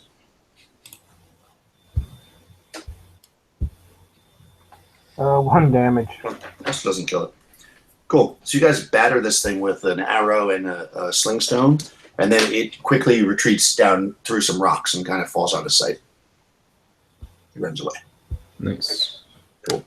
So now you're standing and you're looking into basically a courtyard. That building that the creature that you saw, Marcus, through the spyglass, even though everything around it is kind of in ruins, that building seems to be in pretty good shape, Okay. relatively speaking. And again, it has like brass doors, or bronze doors rather, and it's actually made out of a similar stone, though darker in color, to the altar that you saw over on the other side. So kind of like marbly, but darker. Okay. And yeah, I relayed this information, of course, to the to my friend there, and yeah. So you can walk right up to it. I guess it's a big open space. It's probably like about 60 yards away from you. This courtyard, and you see a door. If you want to go in to explore this ruin, or you can go back. Whatever you'd like to do. Let's explore it. And again, you are hearing those hyenas again. Cool. All right. So you kind of go up a bit of a slope to the door, and do you want to open that up? Yeah. So you pull the door open. It's a small room, maybe 10 foot square.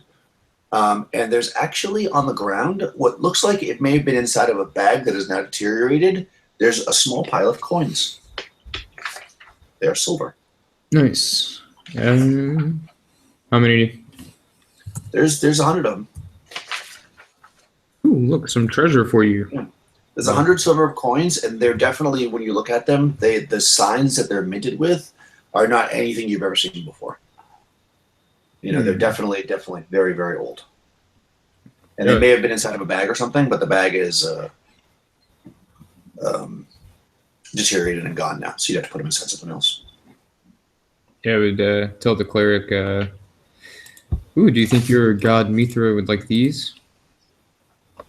Indeed. And gather up the coins. Okay. All right, so you scoop up 100 silver pieces. So there's only one door that you can see. No, hold on. There's 2 doors in this room. There's 2 doors straight in front of you. One to your left and kind of straight to the right. One straight to the left. They are both, interestingly enough, these doors are wooden, and they are not rotted. And actually, when you notice that, you also notice that like the room itself seems to be in pretty good shape, relatively speaking. Like the walls seem clean. There's not a lot of dust, except for this bag, which seems to be deteriorated. The room itself doesn't seem that bad. And still no plants? No, there's no plants in here. Please. Yeah, not inside. There was a bush already, a rose bush. Ah, yes. It's funny that you have a plant guy. Because there was, I didn't just make that up either. That was already, I had already had that there. That's actually really funny. That's pretty cool, yeah. Now, do we hear anything at all? You hear the hyenas. Yeah. That's it. Okay.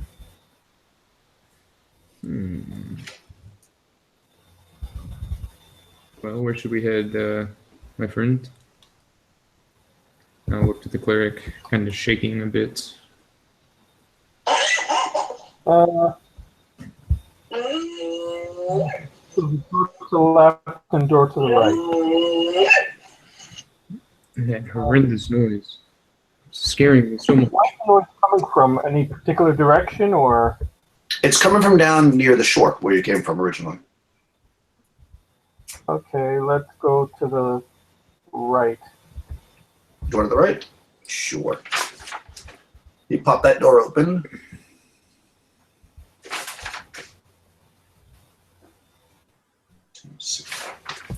Notes or something. So you pop that door open. It's a very small room. It's like maybe 7 foot square.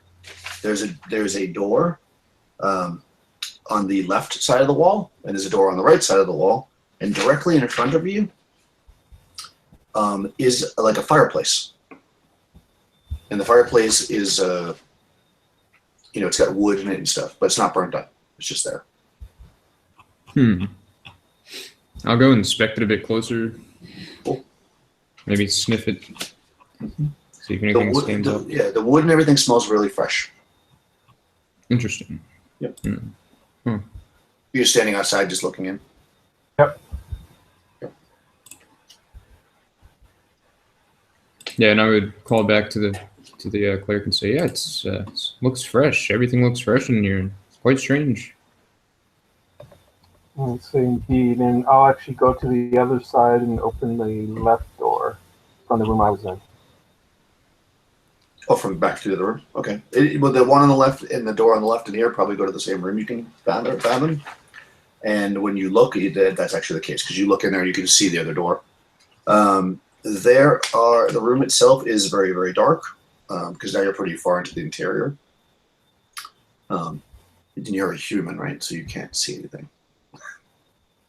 You're going to need to light a torch or something if you want to be able to see at this point.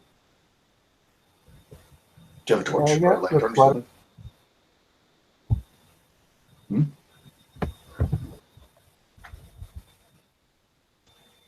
Sorry, I missed what you said. You can't really see because it's dark. I mean, the first room you guys can see in because you have the door open, but now that one goes in too far. The halfling could see in the other room because he has information. Okay, yep, I'll light a torch. Okay, cool. So you light up a torch and step into, but you light up a torch and you look into the room, which is, let me just look at my notes here. The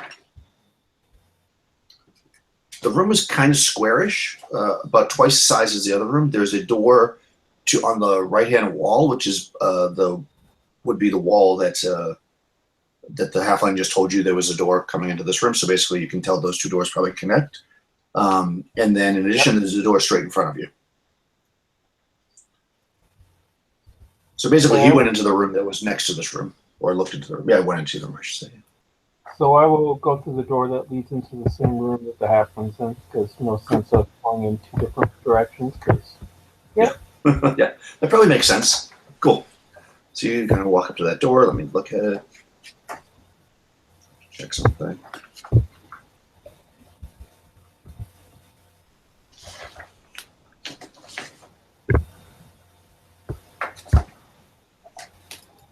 think.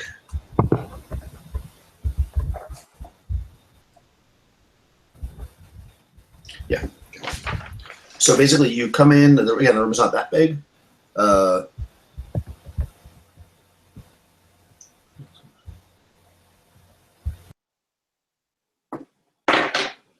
Okay, that's right. Okay, so as you walk in the room, and you walk to go to open that door to the right, you are spiders drop onto you.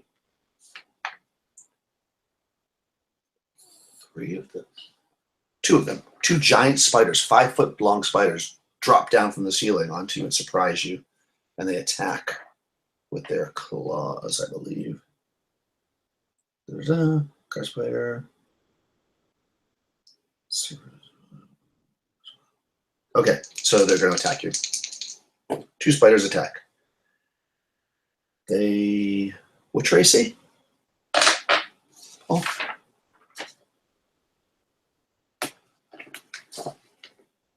I don't hear you anymore. Paul? Oh, sorry, hit mute and I didn't realize. Okay.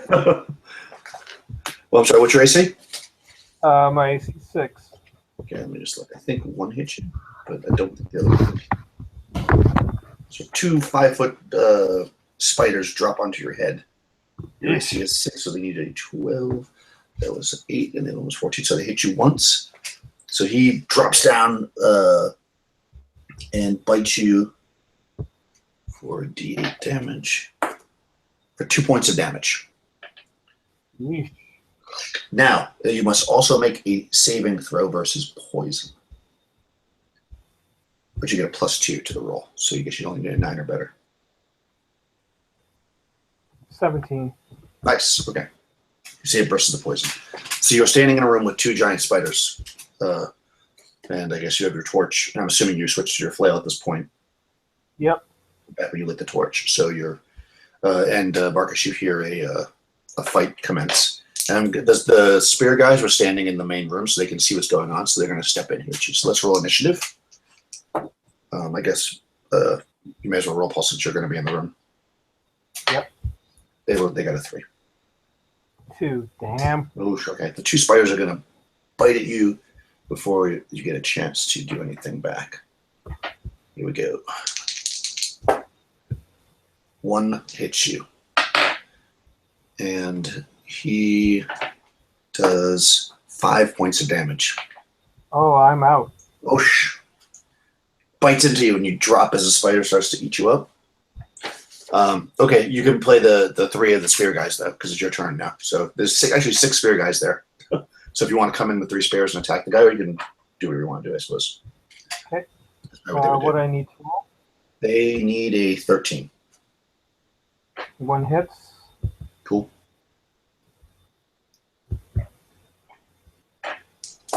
Okay, 4 5 damage. 5 damage, nice.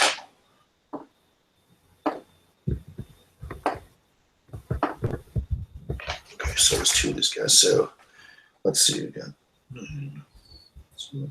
Okay, so one of the spiders is hurt. Well, there's actually 6 of these spear guys. So do you want to roll the other 3 spear guys, Marcus? Yeah, I could do that. Let's see. So they just need a 13 to hit. 1 hit, 2 hits, 3 hits. Nice. And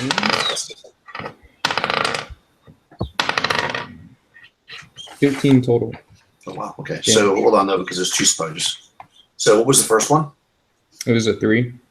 Okay. And the second one? 6. Okay, that kills 1 spider. And the next one? A 6. Good. All right. So both spiders are dead. Nice. Nice. So the I guess your halfling character might open up that dividing door to see his cleric friend on the ground. Yeah, definitely. I would rush over and say no, no, no, and I would try pumping his chest and slapping his face a bit. Yeah, it doesn't help.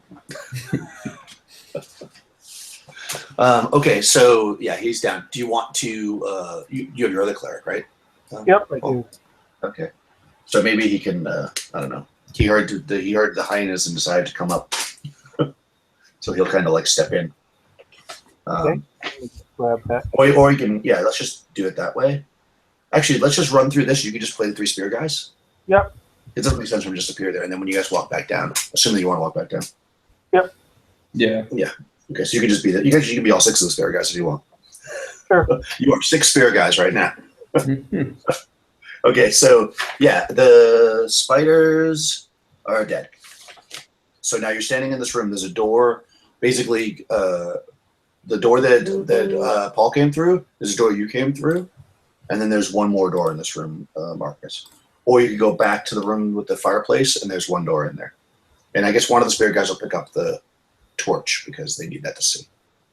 Don't forget the gold. Yeah. I'll grab the. I'll command one of the spear guys to grab the gold. Okay, cool. You scoop that up. I'm assuming it's in some kind of bag or whatever that the clerk has. They just grab that because they're basically just wearing a, loincloth. Nice. Taking a place for money. Guess I would go. You said we can continue in the direction where the cleric was heading before he was spelled. I guess I'll do that, but I'll tell the spear guys to go first Okay. in the most cowardly of fashions. Yeah. Okay. Yeah, that's good. So basically, the one of your spear guys opens up the door, Paul. This room is it's got a curved wall because it's the interior of the tower, and there's a mosaic on the wall. It's a pretty nice mosaic that shows what could be possibly the previous state of this area. There's like beautiful buildings, and there's like birds flying and flowers, and it's really kind of pretty. The room then that's kind of on the wall when you first walk in because it's like a dome. And then if you kind of look back to the side, which would be the wall that has the door that you came through, there's basically a bench made out of stone. This may have been like a meditation room or something like that. There's a you actually notice too, because it takes you a second because you have a torch, so you're able to see. But you kind of look up and you see that the ceiling is like somewhat perforated. So there's some holes, and those holes are maybe at one point they had glass in them or something, but right now they're just holes in the ceiling, and there's light coming in. Wow. And I can't remember, is the new cleric with us at this point? No, not yet. Okay, but he's making his way. Yeah, I guess you'll just walk back down there. I mean, this is like you have one more room left in this entire thing, so. Right. I'm assuming you're gonna walk back down to the rest of the group after you explore this room. Yeah, that's what I was thinking. I was just gonna kind of finish it up and head down. Yeah. Yeah, so that's what I would do. Yeah. Just kind of continue forward. All right. There's only one behind the spear guys. Maybe they can be surrounding me or something. Cool. I just see this like little halfling surrounded by. Yes. So good. So you're at exactly probably not a good height though, since they're only wearing loincloths. Oh, so, perfect. Get an eyeful. Exactly. So the only one door that you haven't gone through in this place, like basically in this room, is another door. And when you go in there, it's just basically a very, very small room. Probably might have been used as a closet or something.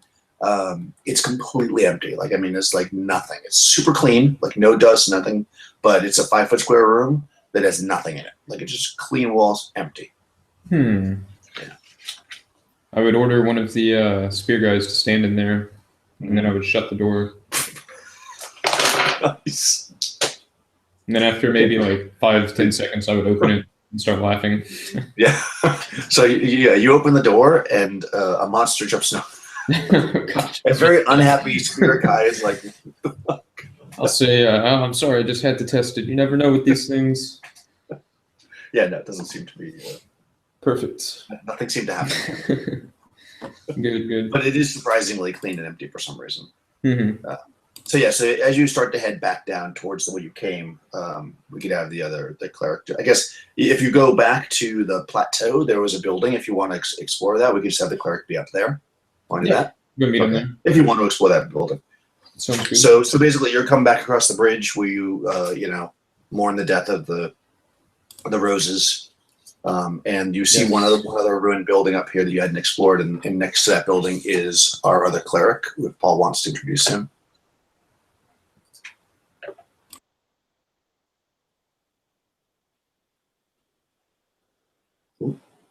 Listen, Paul. Sorry, I'm talking on mute again. Technology. Yeah. So yeah, my other cleric, the other cleric is standing there on the bridge. Unlike the first cleric, who was well built but young and kind of fair skinned and fair haired, this cleric is older, middle aged, tall, large, not really muscular, more kind of from age and weight, kind of bulky, husky kind of figure, totally bald, and armored. His armor is a mixture of like metal and furs and skins, so he looks pretty barbarian for a cleric. Nice.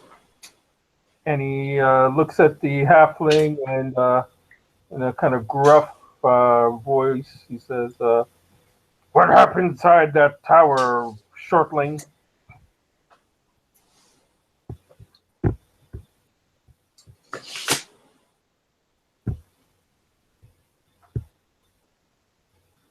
Marcus.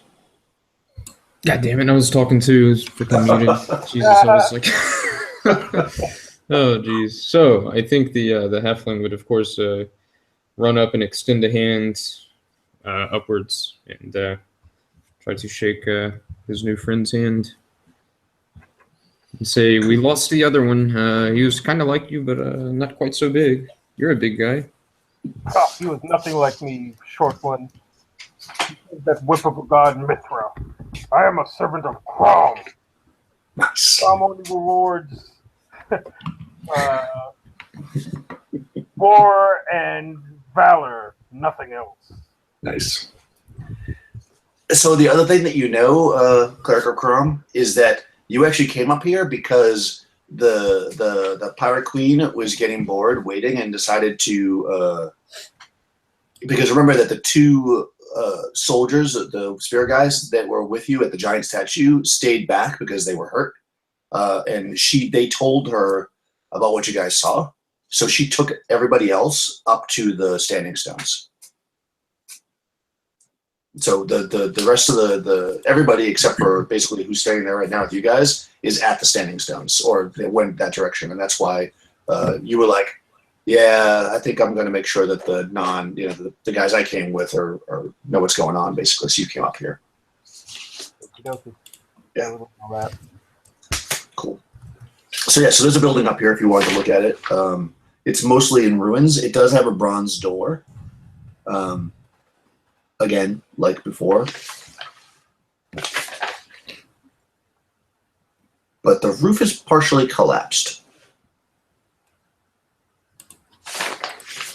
Strangely enough. So you got a wall with a door in it, but the roof is kind of collapsed as well.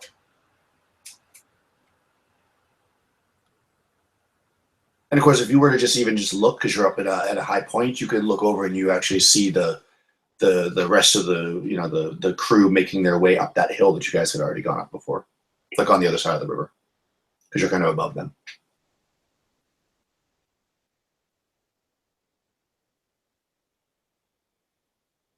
Well, what do you make of it, big new friend? I would say, looking up at the new cleric. I kind of cast an eye over and see the Pirate Queen and her men moving towards the statues and stones. I'm like, I care not for stones and statues. The only thing that interests me is battle and plunder.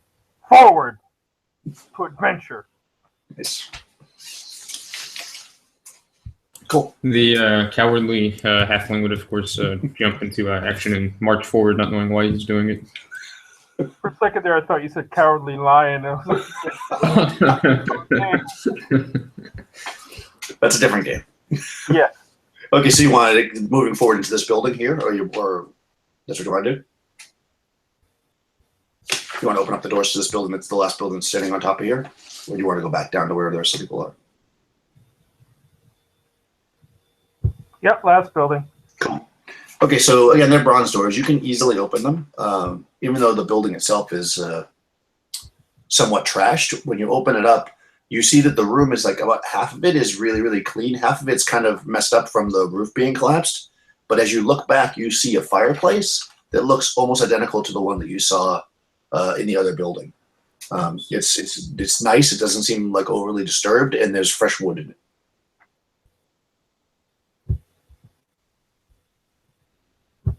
And there's also a door straight ahead of you to another room, which is a wood door, which is partially destroyed, but not completely. Like you can't see through it, but it's definitely rotting. I guess assuming 1F is in the lead, I would go check this door, perhaps push it open with the butt of my mace. Cool. Yeah, you're able to kind of push it in. It actually like opens up a bit and then kind of falls in because it was like rotting off the hinges. And you're looking into about a 15-foot square room.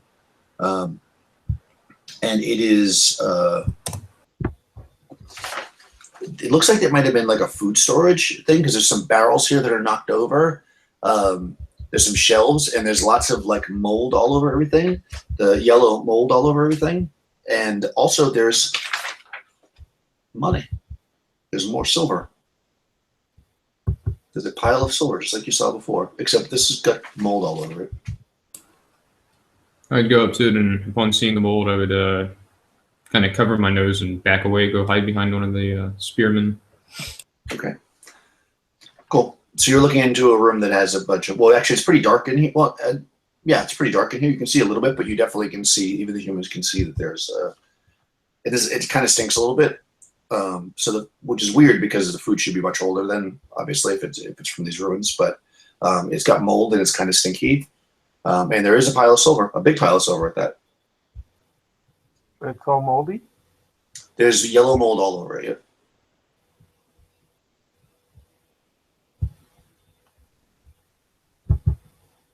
By Crom. Treasure sits in front of us, and yet seems overshadowed with danger. I order one of the spearmen to go poke the money pile with the spear. Nice. Yes. All right, let me check their morale. Oh, no, one of the guys will do it. Okay. So he's you're all just kind of standing there, and he kind of like steps in with a spear and pokes at it. Let me see what happens. Hold on. See how this works. I think it.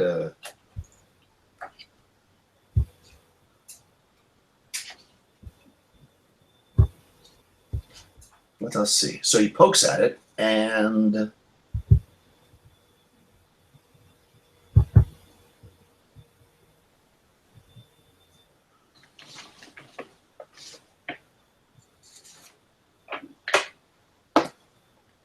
nothing happens. The coins jingle on the ground. You can see that the mold is on top of them. So like once he pushes it a little bit, like you can see underneath it, they're not as moldy. I order him to gather up the coins. I throw the bag. It up. Yeah, he does. He's like, no. He's like, I'm not touching that.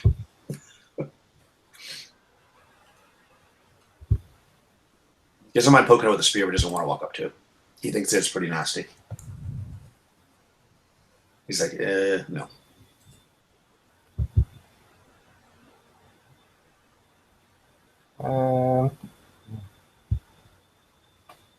Can I force him to?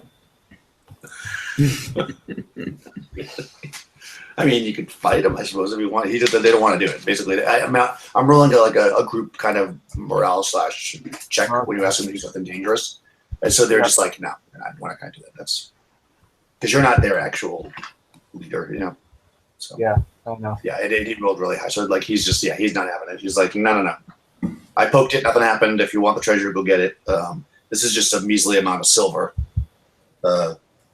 My queen is looking for much more treasure than this. I saw it say fine then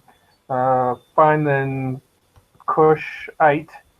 We'll leave this coin here, but if I do not find treasure soon, I shall return and make an offering to Crom of your bones. Nice. Okay. He's like, yeah, okay. They're just looking at you. So there's no other doors out of this room. Like the other building, this has like arrow slits in it. Mm-hmm.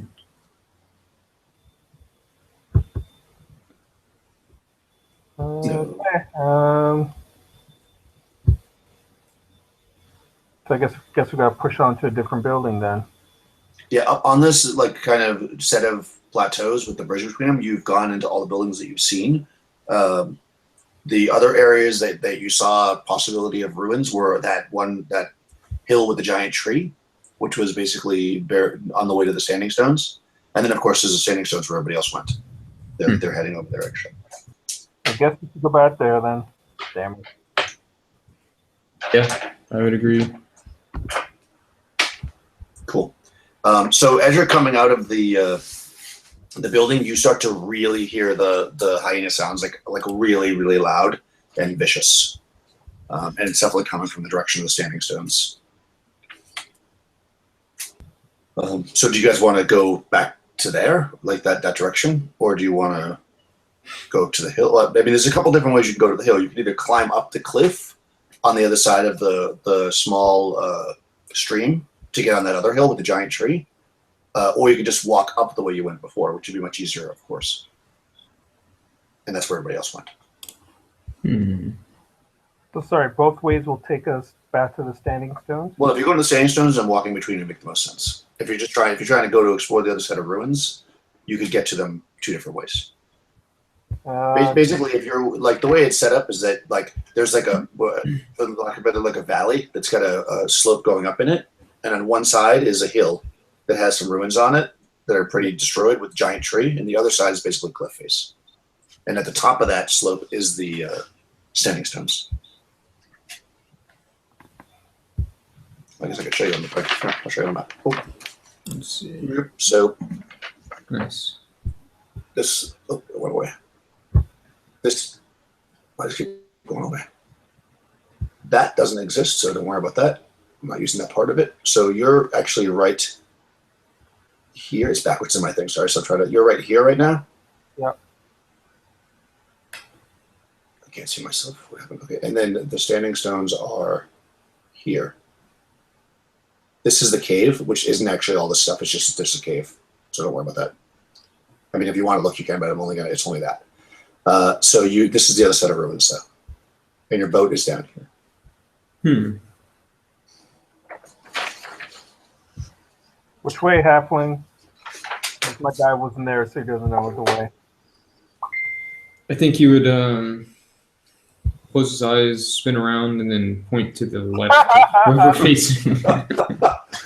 Yeah, I mean, I guess the simple question would be, I mean, I can maneuver you. Do you want to just forget about where everybody else is going to the Standing Stones and check out those other ruins first? Or do you want to go to the Standing Stones? I guess the Standing Stones be where his fingers land miraculously. Okay, perfect. So basically, 'cause right now there's Beli with her navigator and the other guys. There's also there's 6 guys for you. There's about 7 spearmen. There's about 11 or 12 people that went to the Standing Stones, and then you guys are actually you're probably almost an equal sized group. Cool. All right. So you're all going to have to jump across that river again. Actually, when you get down there, they actually took one of the lifeboats and like jammed it in the middle so that they could just walk across. So you don't have to worry about it. Yeah. Upside down. Yeah. Because she wasn't going to jump across the thing. So you're able to just like walk over there. Mm-hmm. And again, you hear, as you start to get closer, you start to hear the sounds of battle. And the hyenas are getting louder. It sounds like hell out here. Yeah. You can definitely hear that there's something going on up there. Let me just do a quick Q. So, if you start to move towards the Standing Stones, you see that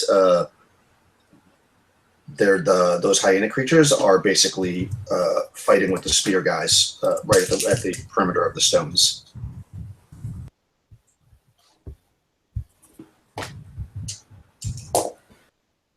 And also, actually, you know what? I'm just trying to think what you would have seen. Okay, when you came down, no, you wouldn't have seen it. Okay, that's fine. So you cross the boat and you head up the top and you see basically a bunch of these spear guys fighting with the hyena. But you do notice that there's like a bunch of like money, like coins and gems and stuff, all scattered around the ground where they're fighting. And then they got set upon and they had to drop them. So there's basically like you can see it sparkling in the sun. Basically, there's fighting in this like large area of jewels and in coin. And we'll say that when you see that, you're about 100 yards away. So you could move forward and join the melee. You could use missile weapons. You could run. If you like, there's 10 hyenas that you can see. Oh boy. Yeah.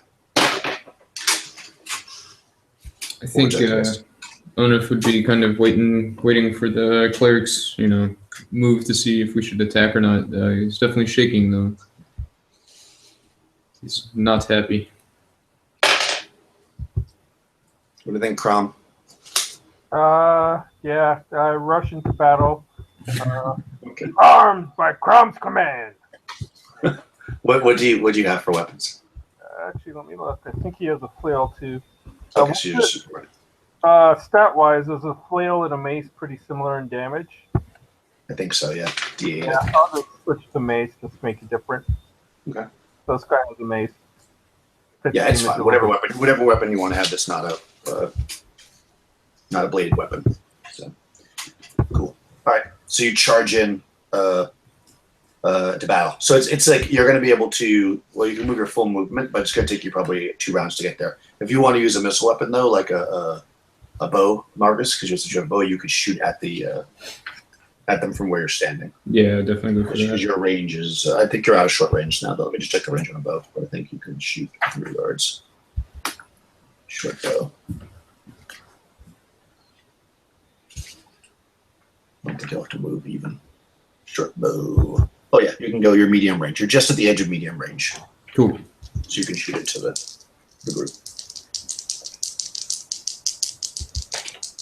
Do that now. Yeah, you can do it now. Okay. Because it's going to take, a couple rounds. Sweet. And I miss. Okay. So I guess what we'll do, since this is all going on, so I don't have to just roll all the dice, there's basically 6. You guys can be as you're moving towards them, which is going to be a couple of rounds, you can be the spear guys on top of the hills. So basically you've got 1, 2, 3. Let's see. 4. You guys can each be 4 spear guys fighting. So do 4 attacks against the hyenas with spears. Cool.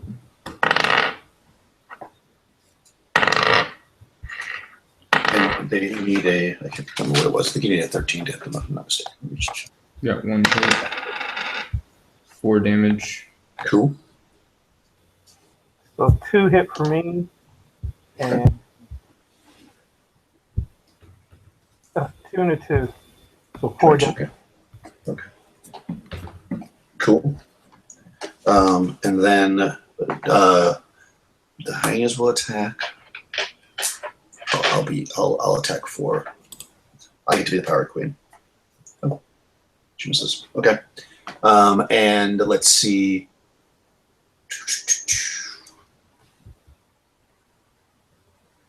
Sorry. Next round initiative. Go ahead, roll your initiative. 5. Yeah. Cool. All right. They got a 6, so they're going to go first. So first we'll do the spear guys. So all the hyenas are going to attack the spear guys that are there. There's actually 10 hyenas, so each one's going to attack 1 spear guy. And then we'll just go from there. We'll do 4 at a time. Okay, that's 2 hits, I think. I need... Yeah, that should also hit. So hit. So 2 hits. 3, 4, 5 hits. 5 hits. Okay, so 5 hits from the hyenas against the spear guys. Just do these. 1, 2, 3. Oh boy. Okay. So dead, hurt. Dead. Okay. All right. So now you've only got 4 spear guys. So 2 spear guys apiece. Go ahead. You can make your attack. And also, Marcus, you can make a missile attack again. Okay, cool. Nope, definitely not. You can also be moving closer to get to short range if you want. Okay, If you've been doing that, then next round you'll be in short range. Okay, sweet. Well, I'll move after I botch this shot. Cool. Okay, so go ahead and do your attacks from the spear guys. 2 each. Nope. Okay. How about you, Paul? 2 spear guys, you said? 2 spirit guys are still up there yet. And the next round you'll be up there. Oh, 2 and a 1, Lord. Okay, so I know that it hit. Okay, cool. So now it's the hyenas attacks. They're going to attack these spear guys. Oh, they rolled tremendously low. Only 1 hit. 2 hits. Okay. Okay, good. So 2 more spear guys are wounded. but not dead. And now we'll roll initiative again. Now this round, everybody's basically going to be involved in the combat. So you've got, go ahead and roll your initiative. 4. Okay, good. They got a 3, so you go first. So you can shoot an arrow. You're now at short range because you've been moving forward. Nope, 9. Okay, nope, that doesn't hit. Okay, so now you actually each have 5 spear guys because the other ones have joined. So be 5 spear guys each. And 5 each. 5 each, plus you get your regular attack, Paul. Okay. What I hit? I got a 2. That's regardless of bonuses. So I miss. I missed all 5 of the spearmen. Really? What's the to hit for the? 13. Cool. I hit with 3. Nice. About time. So d6 damage each. So 2, 3, 2. 2, 3, 2. Okay.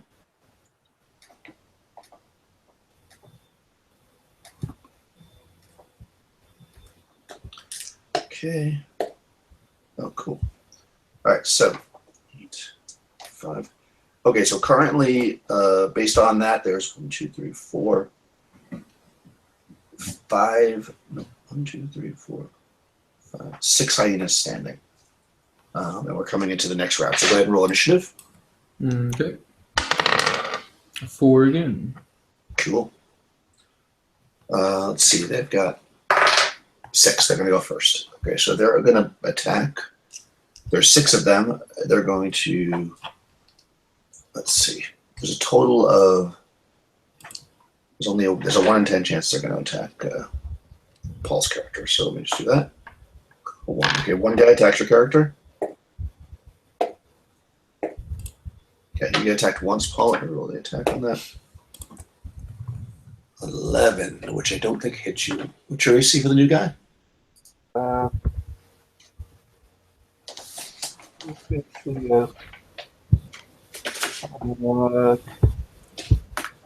Two. AC 2. Nice. Good. Do not believe that hits. Let me just make sure there. Should play this guy first. Yeah, no, they miss. Okay, cool. So now they're going to the other hyenas are going to attack the other spear guys. Oosh, 2, 3 hits. 1 dead spear guy, 2 dead spear guys, 3 dead spear guys. Okay. Shunk, shunk, shunk. So there's a total of 3 more dead, so there's 5. So there's 4 more, 8 more. Oh no, because these guys, that's why. There's 4, so there's 8 more people up there besides you. Go ahead and roll initiative.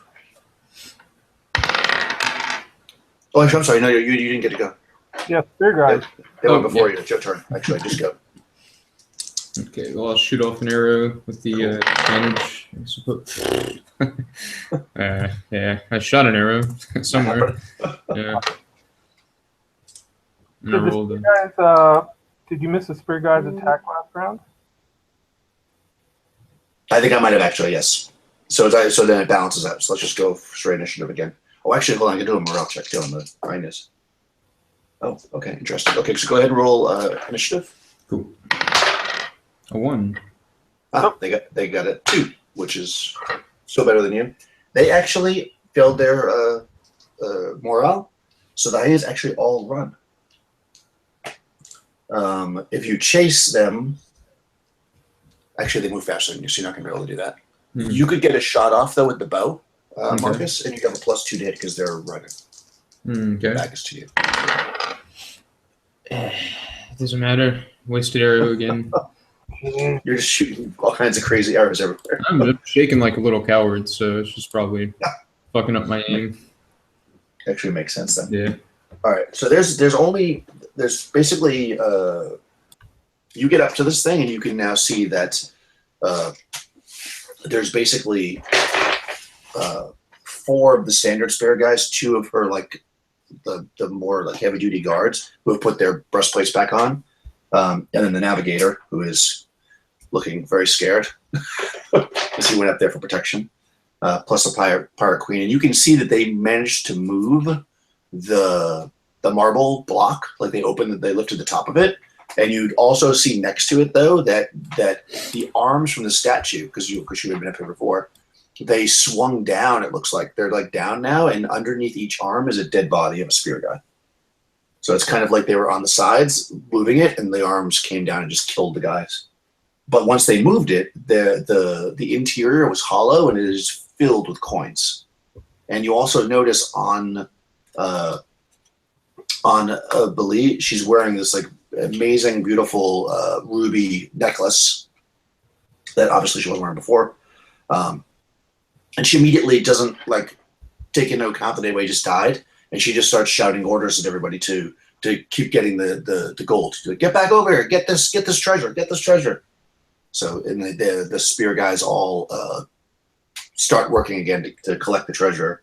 They're like scooping it out with their helmets and like putting it into their like cloaks to like carry it. So yeah, what's going on? What do you have to do? I was looking at Belit and give her the eye because my guy's kind of lascivious that way.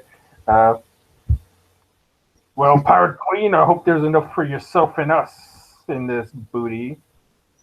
And when I say booty, I kind of, glance at her. Booty. Nice. Yeah. She's not overly offended by that because she's, She's a pirate queen. So. Yeah, she's a pirate queen. She's all about that. She's like, take a look. I'm all about the booty. So so they're basically shoveling out this treasure, and you now hear this like crazy loud, like smashing sound from down where essentially the bay where the boat is, in like a scream like you've never heard before, like an otherworldly scream. Mm-hmm. Yeah. But of course, from where you're standing, you can't see the boat because it's you're in a valley. Well, yeah, there's a valley between. There's a hill between you and the boat. What now, by Crom? This place is full of nothing but devilry and. Couldn't think of another D word. Deceit. Yeah, there you go. Yeah, that sounded absolutely horrible. Yeah. Whenever saying. Is there a place where we can get a good vantage point to probably see?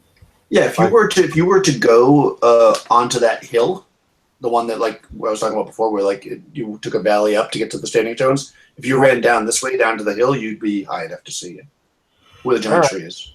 I will do that because what the hell? Cool.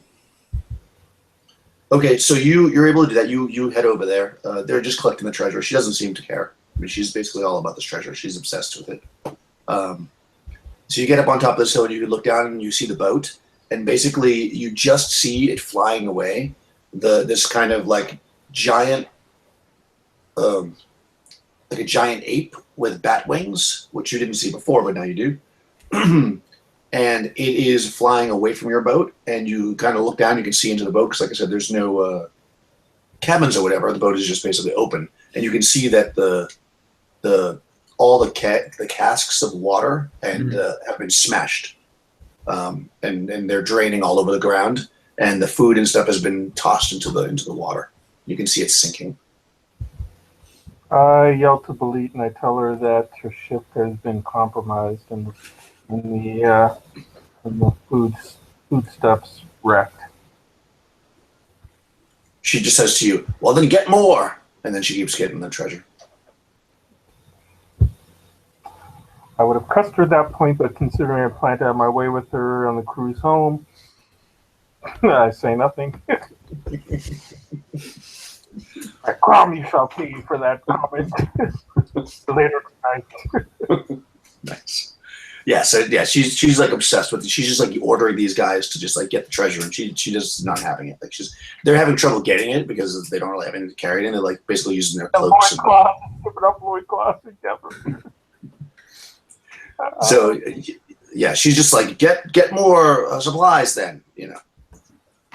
I mean, you know that obviously you can't drink this water. Yeah. From earlier before. So yeah, you would have to obviously get it somewhere else. I looked at a halfling. I'm like, come on, short one, let's find some food so that we don't starve on the way home. Oof, food sounds very good to me. You're rubbing his little, probably chubby belly. Okay, cool. So there's basically two main ways you can go that would make sense to you.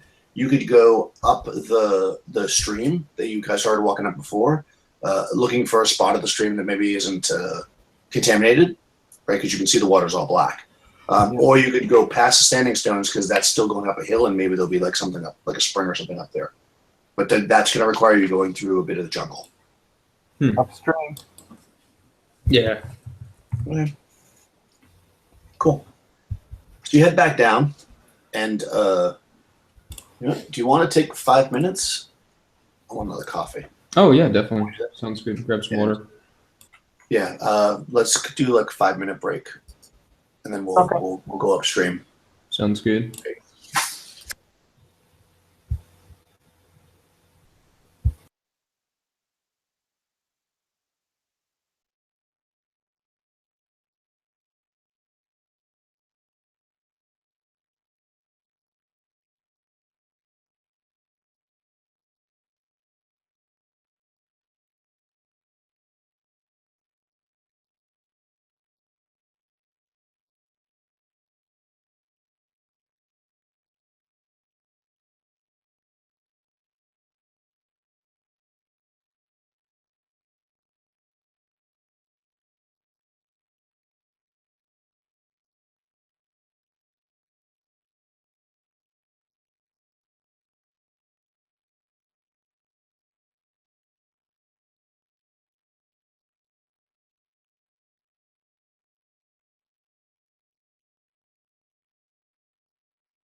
I'm back, by the way.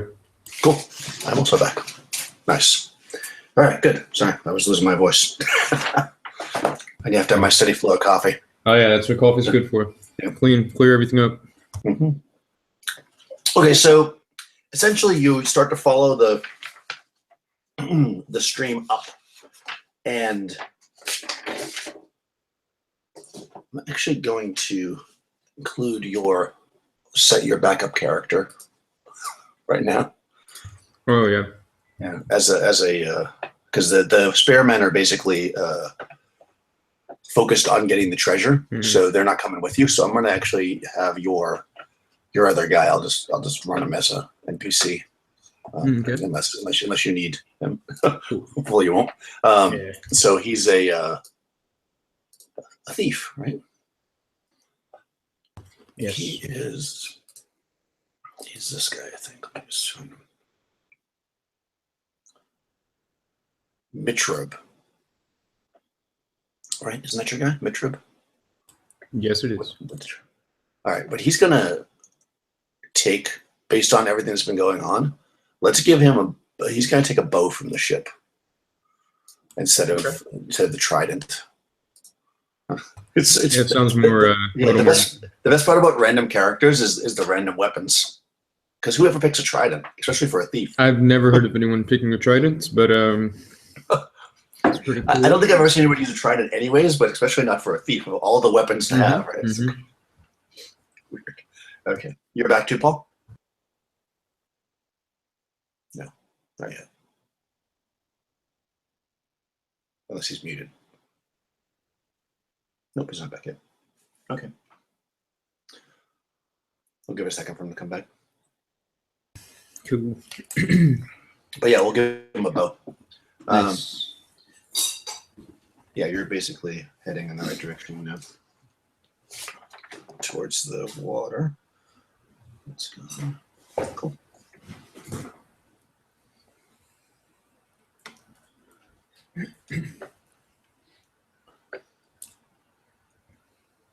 Has it been really complicated with all these extra people, or it seems okay, right? Oh yeah, no, it's totally fine. Yeah. It's Yeah, running pretty keeping smooth. track of it would be tricky, but it hasn't been too bad. Yeah. Yeah. You kind of need them for it to play out the way that it needed to play out. You wouldn't have survived. Oh, I'm sure. It was kind of that's very BX though. Like the whole thing with like having extra, like a lot of OSR people making extra characters in case they die, but in BX like you play multiple characters or as your henchman. It's kind of part of the game. It's designed that way. It's something I always forget to do whenever I run games is tell people to take hirelings. I always forget about that. It seems like a really useful tool. Almost an integral part. Yeah, it is, especially in the older games, because that's how you get around the idea of like, how do you beat this combat? You know, it's like, you can't, because everything's not so easy. I mean, like one of those hyenas could easily kill the party with some bad rolls. Oh so yeah, you just need to have the extra. Yeah, it's one thing I got to jot down to do. Hirelings. Yeah, I ended up when we did the other BXs. This is the second one I'm running. I just had them. Everybody made two characters, and I just had them run their other guy, like as their hireling, basically. Oh, cool. Like just have the other guy there the whole time, and just kind of do what you say, unless it's something really weird, like collecting stuff from a yellow mold. Then we'll make you roll a check for that. Which also makes it easier to make the secondary character come into play, because you don't have to just say, well, he walks over. Right. Especially like in this one, because like you're in the middle of nowhere. So like if they weren't already there, like where would they come from? I was wandering through the jungle. So yeah, it kind of worked out. Yeah, it's cool. Yeah, loving the adventure so far though. Really good. Yeah. Oh, thanks. You've done 80% of the stuff that doesn't have anything to do with the original story. Wow, nice. all extra stuff that I added because I didn't want it to be too short, but apparently it's not too short. So yeah, it's working out well. I thought, because like this whole thing with like finding the treasure and all the boat like getting invaded, like this is basically the story. Nice. Like all this other stuff is, and I thought you found it right away. I'm like, oh, good, they found the statue. They're gonna go get the treasure. Then he goes, let's just go explore somewhere else. There we go. You gotta appreciate that. I like it. Yeah, it's really good. Loving it. Oh, good. Yeah. Cool. I don't know. What do you think happened to you? He's off with the molesting the pirate queen. Oh, jeez. Then it would be like Conan. Yeah. I still need to read some of those old Conan books. I've never read any. Yeah, well, they're almost short, which is great. It's a bunch of short stories. You could probably find. I can find the link again. I'll send it to you. I found this site that has a bunch of Weird Tales magazines. Because I guess they're out of print long enough that it's not like a violation. So you just put them online. You can just read them. And that's where I read the first couple. Then I bought a couple books. I was like, oh, this is cool.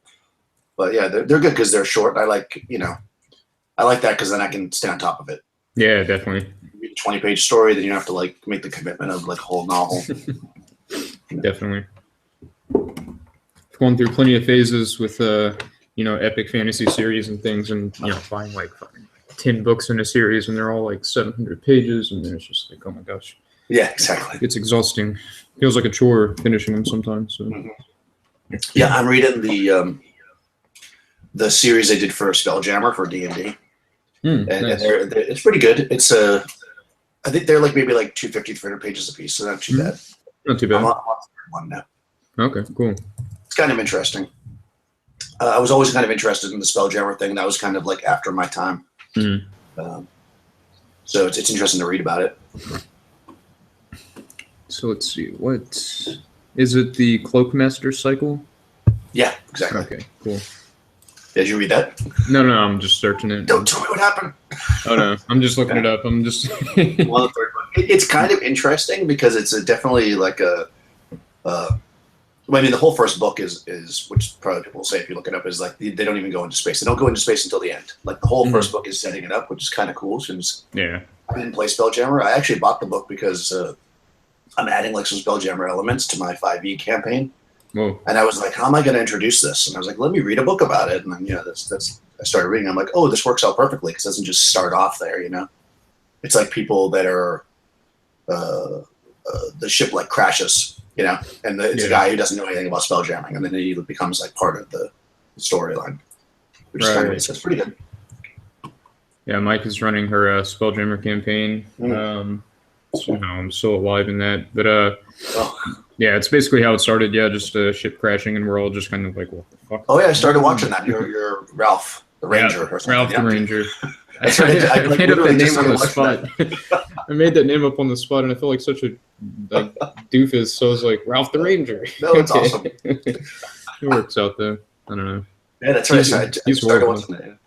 Yeah, he's a really bad ranger though. Can't hit for shit. So might be my dice, but that's a good game though. She's running it really well. It's a good group of guys. So yeah, it looked fun. I watched maybe the first hour or so, or you're fighting some Umber Hulks or something. Oh yeah, they're invading. I'm like, aha. But that's not going to go well. No. Somehow we're alive so far, but yeah, it's a good campaign. Cool. That was my first AD&D experience, actually. So, oh yeah, yeah. I did because that's second edition, I guess. I did one shot with our second edition. It was pretty fun. It's good. It's a little different. It's funny that when people talk about first and second being the same, they kind of are, but there's definitely a decent amount of changes. So yeah, it was interesting to play it and be like, oh, that's different, than I remember. Right. Each one has I think this BX is very close to first edition. If you were to take first edition and strip off a lot of the rules, it would be BX basically. Okay, cool. But second has a lot of extra rules that they hadn't even passed out, non-weapon proficiencies, which are kind of cool. Yeah. Seems like some neat. I don't know. There's just so many variations of the old school systems. But it seems like they all have a strength and a weakness, basically. Yeah, they're all kind of fun to play differently, and I think playing it's a conversation I have a lot with my 5e group. It's kind of I actually like the old school games a lot, but when I'm playing 5e, I play it 5e. I mean, that's just how I play it. I might be more in favor of a different style, but Like if 5e has dragonborns running around on every block, that's fine. That's the way it is. Yeah. Are you silenced, Paul? No, I'm here. Oh, cool. You're listening to us jam around about various various incarnations of Dungeons and Dragons. I'm trying to. I told my live play group, I'm like, I want to work through every edition. Nice. Because I started with this, and then I played AD first edition, and then never second, third, fourth, fifth, whatever. Well, fifth I started playing now, obviously, but I think it's really interesting. So I had some of my original books. Oh my god, for years, like since I was a kid. But I lost them like when I moved. Oh man, I lost like some of my comic gaming stuff. So I'm like, wow. Oh man, what edition was it? I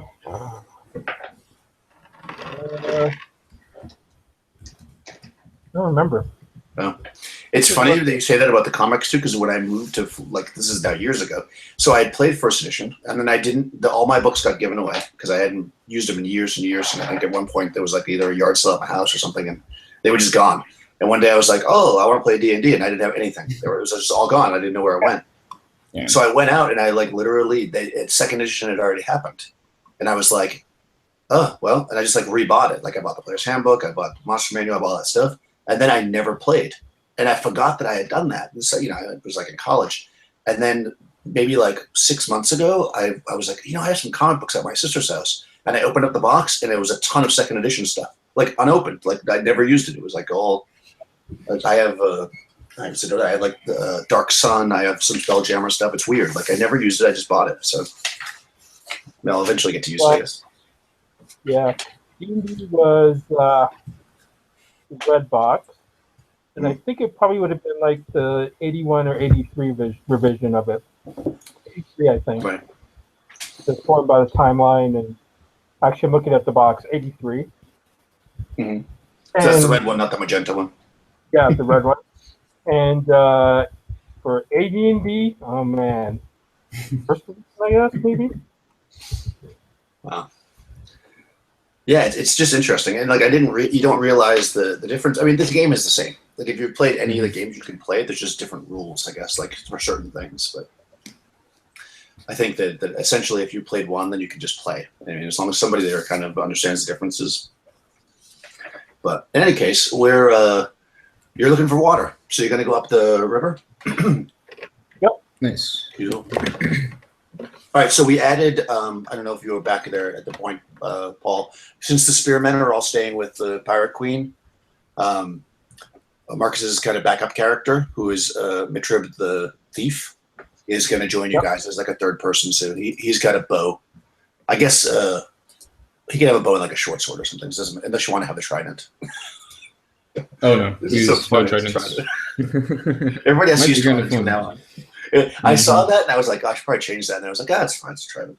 Yeah, it might be kind of cool. But he's only on the ship. Yeah, I mean, a trident on the boat would have been cool, I guess. Yeah. But yeah.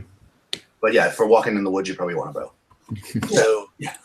So yeah, I think your main concern is probably to get water, as that's probably more important than food. That it took you 8 days to get here, so you won't be able to go 8 days without water. So you're heading up the river, and as you do, you notice it's getting more narrow, more kind of like a stream fed, and you see kind of all along the banks, which you hadn't noticed before because everything was very sparse before. You notice that there are kind of lilies floating in the water. They're golden color, about the size of sunflowers. So there's basically the stream is getting a little bit more clear. It's still kind of black, and you see these lilies now kind of sitting in the water. There's how many are there? Oh, there we go. There's a bunch. There's 15 of them. So they're covering a decent sized area.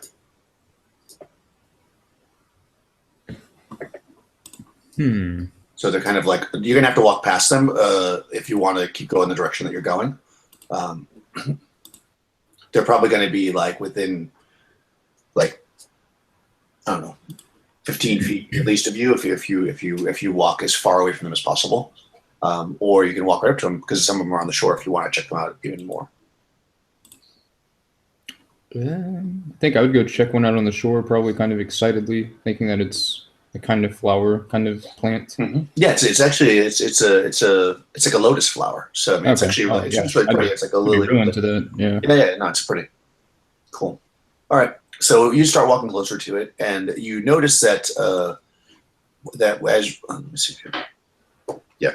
So basically, when you walk up closer to it, it spreads its petals open, and then shoots pollen on you. Oh, And then perfect. shoots pollen in a 40-foot cloud, so it probably hits everybody. Excellent. So everybody make a saving throw versus spells. I like that the plants get you every time. I know, God. So make a save versus spells. Well, I rolled a 17 over a 15. Okay. Oh, good. Christ. So yeah, so you saved. How about your thief roll? Oh, the thief. Let's see. Oh wait, that was the thief. So let's see if, Oh, okay. if the halfling makes it. Oh no, he rolls a 7 under a 12. Okay, so okay, good. How about our cleric? I rolled a 2. Oh, nice. Okay, so the cleric and the halfling. So this thief has been like sitting on the boat all day doing nothing, and then he joins you guys for some adventure. And the first thing that happens is you immediately drop. You fall asleep. Actually, Oh, let's see, 44 turns. Now, okay. Well, you're asleep for a while. Like the thief just like sits down and watches you. Well, he pulls you away from the side or whatever. So you're probably, but you have a dream. You actually, if you had to try it, it'd probably be useful. You have a dream, and you both have the same dream. And you can see almost like you're like looking from above, and you can actually see this civilization when it was active. And you see that there's humans here. They're basically very, very tall, and also unusually because being that you're in Kush, they're pale skin, and they're they're dressed really well. They have lots of bronze in their clothing, like breastplates and bronze weapons and stuff, and they seem to be having a society that maybe focuses on science. You see almost like flashbacks of like them staring at the constellations and doing ceremonies in that the standing stones. And what you do notice is interesting is when they're doing those ceremonies, that statue and altar are not there, right? Mm-hmm. Then, so you see little scenes of that, and you also notice that the river is not black.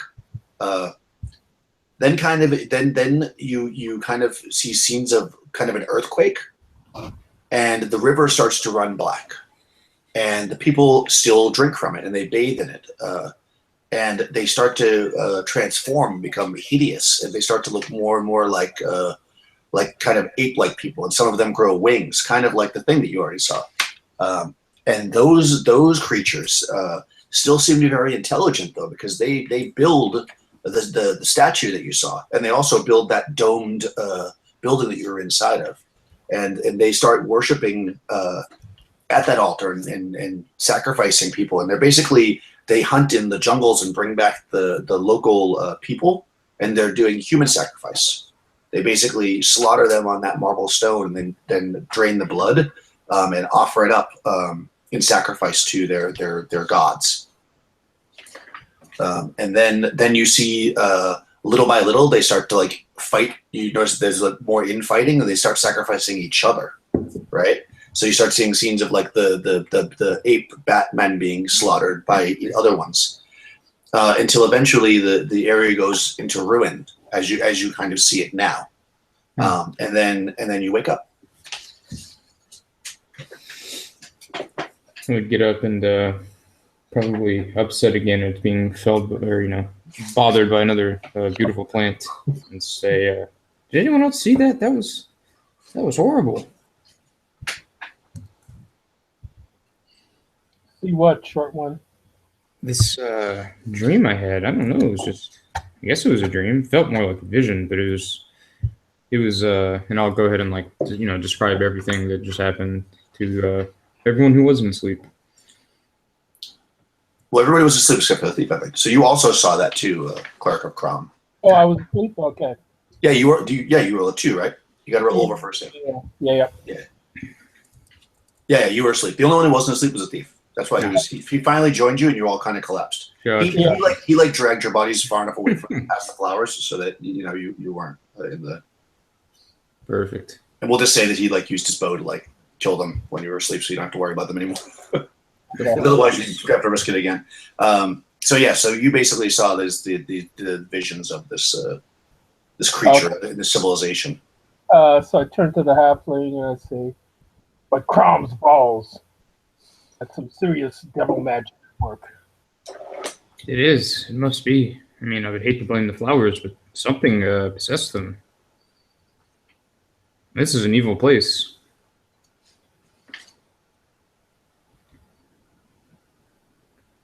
Then we should make haste and find some water and get the hell out of here. Yeah, I agree. And I'll run and kind of hide behind the cleric. Okay. Cool.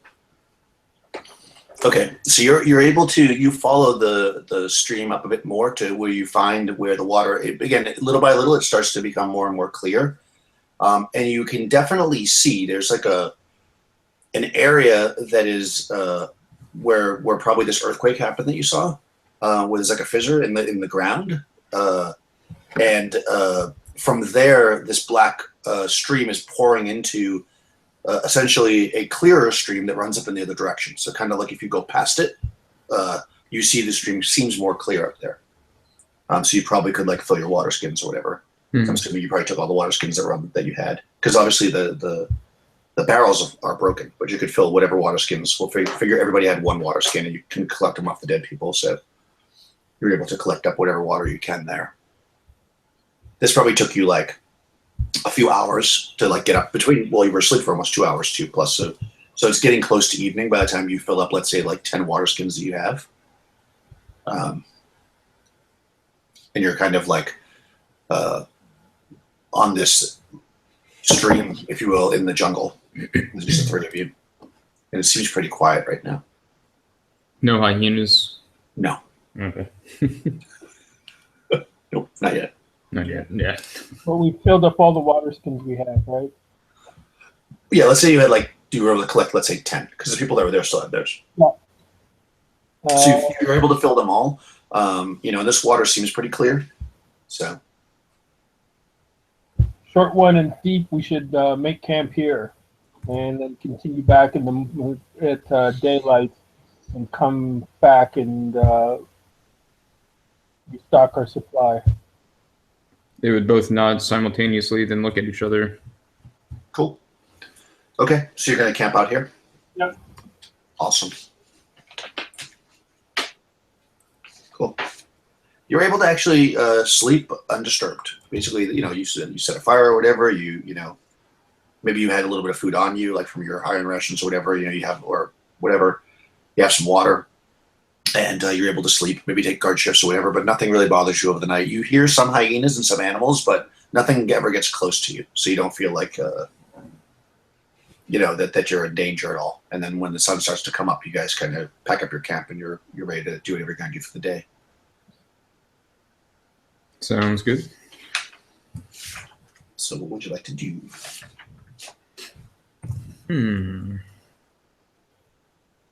I would be eating probably longer than the others in the morning. Stuffing my face with rations. Yeah, you probably have a little bit of food that you kept on you because you're always eating.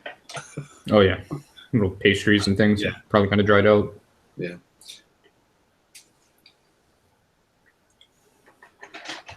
So where to today, big cleric man?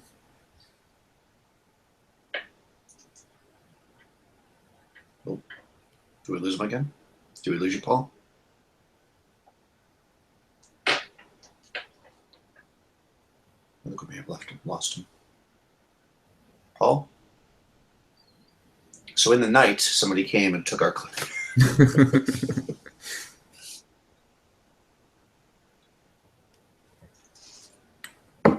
And yeah, I think I would just continue eating and chit-chatting with the new thief, and probably trying to probe him on why he would use a trident when there are so many more effective weapons. Yeah, the thing is he was trying to stand out from the crowd, be a little different. Yeah, yeah. When all the other thieves were taking up daggers and short swords, he was like, "No, I'm going to do it. Trident." I think there would be some mutual respect between the halfling and the thief. Trying to do something bold. I think that's pretty cool. He's making a statement, man. Yeah, exactly. It's kind of like my orange robe that I wear over my purple shirt. Yes. Very colorful. Orange trousers. Oh, jeez.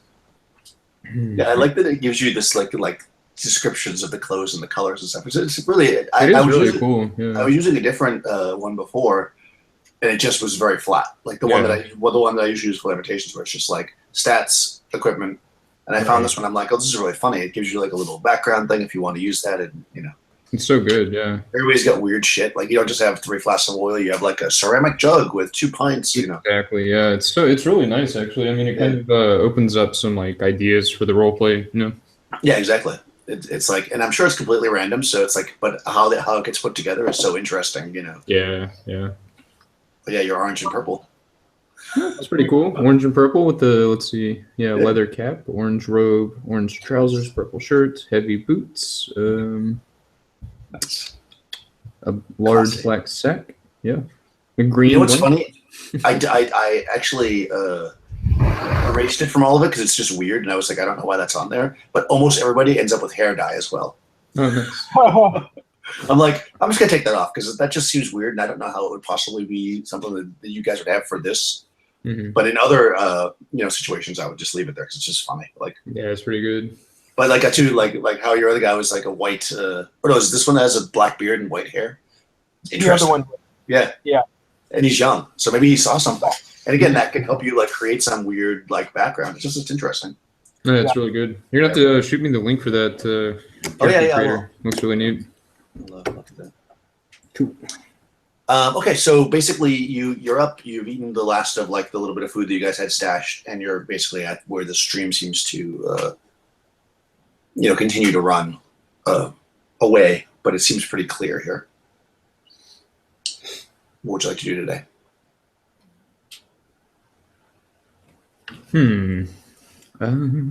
For starters, stick my corncob pipe in my mouth and Nice. pack up my food stuffs. Nice. And I guess I'll just start marching off in the safest looking direction. I mean, are you like abandoning the camp? I mean, are you gonna go back to the people, or are you guys? I would hold my finger up and snap and hope people follow me. Well, no. I mean, are you heading back towards the queen of the treasure, or are you gonna keep going in the direction? Actually, I think I would go about 15 feet, turn around in a cowardly fashion again, and run up to the cleric and say, "Ooh, is that even the right way? I'm not even sure."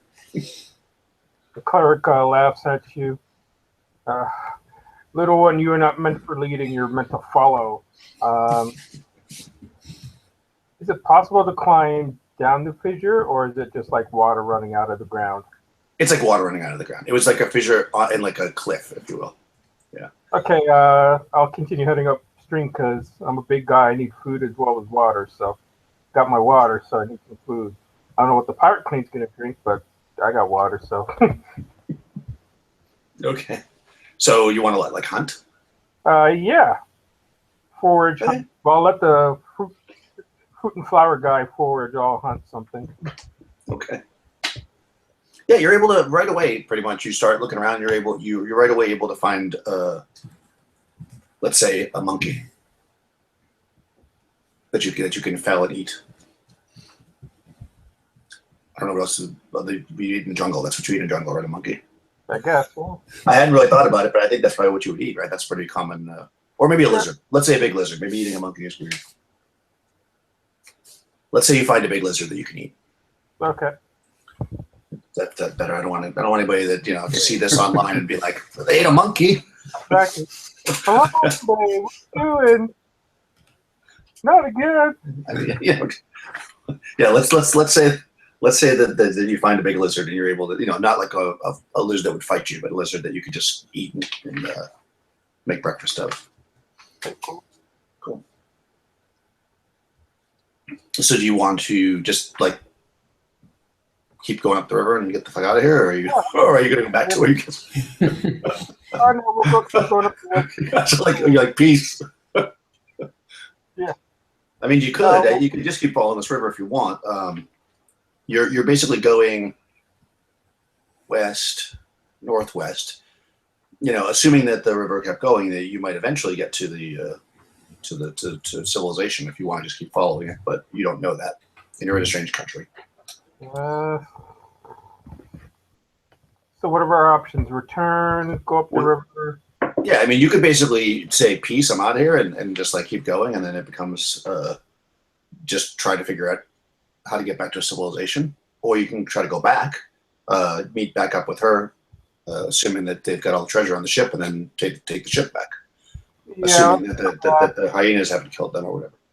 Yeah, let's go back, because one, she has my treasure, and two, she has my That's true. There was a lot of treasure there. A lot of treasure. I got to get my treasure and my booty, so... Yeah, that's true. Okay. You can do that. So if you go back, you're walking downhill now, so it's a little bit faster, and you kind of, you're more, you already walked this way, so you can be a little bit more bold. So you can probably get back in say 2-3 hours. So it's like maybe like late morning.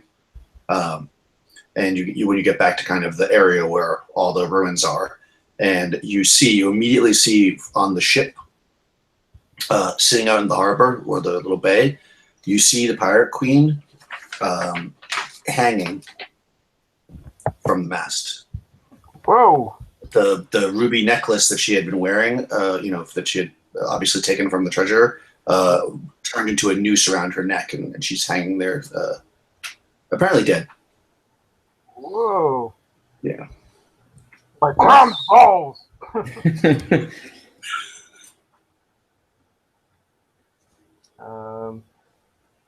I guess we'll go down to the ship to investigate. Okay. So you go down to the ship, and you're able to jump on one of the little lifeboats, the one that they flipped over, and go out to the ship to look, and you can see that again, all the stuff that was on the ship, all the supplies and stuff, is either destroyed, torn up, or thrown overboard. You do see some a handful of gems and stuff just on the ground inside the boat, maybe she had in her hand or something. You look up the mast, you can see that she looks like she was probably hung. She's not cut up or anything. But she's dead and hung by her neck by this ruby necklace. That looks very valuable. Can I get her down? Sure. You can climb up there and get her down, or you can cut the mast. Yeah, you don't want to cut the mast down because you probably. You could probably get up there. Yeah, you could lower the mast to do it. Sure. Yeah. Okay, so I get her down and take the necklace from her. Okay, you take the necklace off for okay. Cool. All right, so now you have a naked, torn up. Well, she's not torn up. She's just naked and strangled woman in a boat, and a necklace, and a couple of gems. You don't see any more of the spear guys, though. None of them.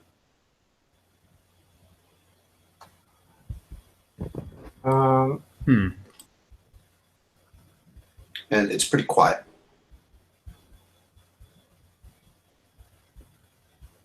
Must be the work of the monkey demons.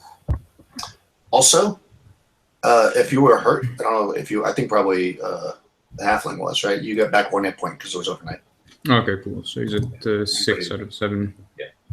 I don't think you were hurt, right, with the cleric? Nope. No. And also, you can pick your spells because it's the morning. Yep. I'm assuming you're just doing the same ones unless you change it. Although it is a different guy, so I guess you. Yeah, this guy would choose. He's not going to cure anybody because he's a battle cleric. So protection from protection is for the weak. Remove fear and detect evil because he wants to know where the biggest thing to hit. Cool. Okay.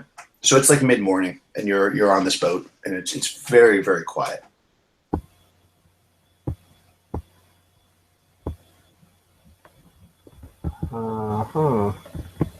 Too quiet, I assume.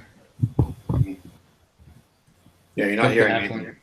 I'll start whistling just some random tune. Nice.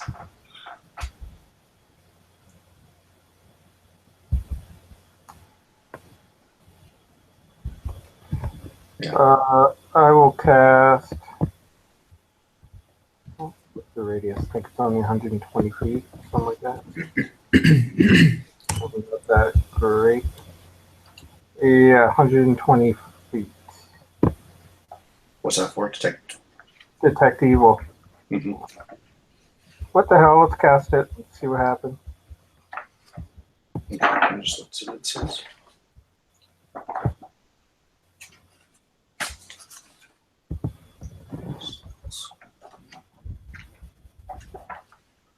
It's funny to look through the basic book because it's like the number of spells is so small that like it's such a tiny part of the book. Where like in later editions, like half the book is spells. Yeah, exactly. It's almost hard to find it because it's like 4 pages. Let's see, detect evil. It's cold. Spellcast, detect evil. Okay, 6 turns. It lasts for an hour. Okay, cool. Yeah. Like Very evil nice. intentions, evilly enchanted objects. Oh, the object, the necklace that you have glows really, really bright. Oh, it's evil. Yeah. I drop it. Okay. I cry. Yeah, well, 100%. It's super, super evil.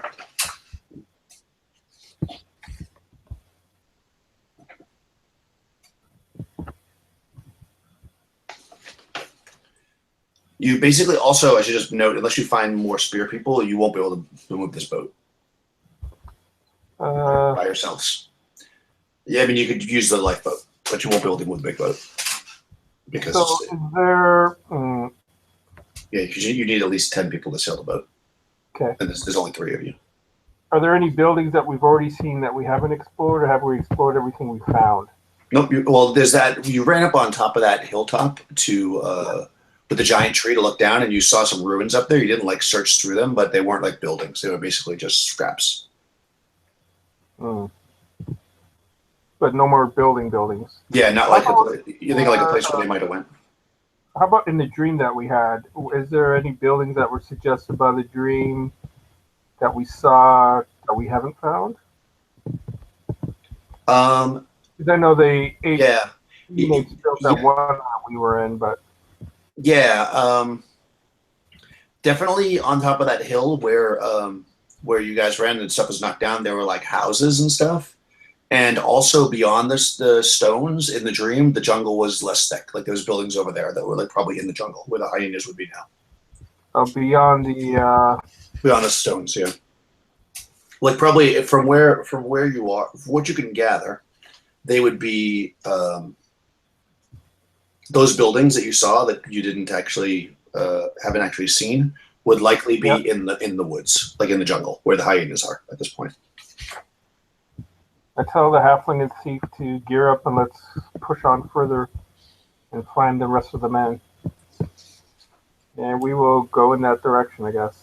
Yeah, it sounds good to me. So back towards the stones. Cool. Yeah. Okay. If we really found anywhere else that would have any buildings, at least in the immediate. Yeah, no, it would be based on the dream. They would probably be in the jungle, basically. So. So you head up towards the stones, and as you are walking up that hill, you actually start to pass bodies of some of the spearmen, and also you see the navigator, and they're very heavily mutilated, like heads torn off, like legs broken and split, stuff like that. Like not just like eaten like an animal would do, but very violently torn apart. Wow. Crom beard. Yeah. And as you're walking up, so you basically, and also you notice that you basically find little small areas where there's like coins and stuff, because they were basically, it looks like they were maybe transporting stuff and they were like stopped. So because you noticed earlier they were like loading up like their cloaks, uses sacks to carry like the coins. Like you see some of those cloaks like laying there with coins spread all over the ground. All right, I ignore them for now and keep pushing on. Cool. So you basically start to walk up towards where the standing stones are, and you see sitting on that altar, which is now closed again, the monkey / bat thing. It's sitting in the stones and it's looking at you. It's probably like about 600 yards away at this point, maybe 300 yards away, and you can see that it's looking right at you as you're walking towards it. So I stop.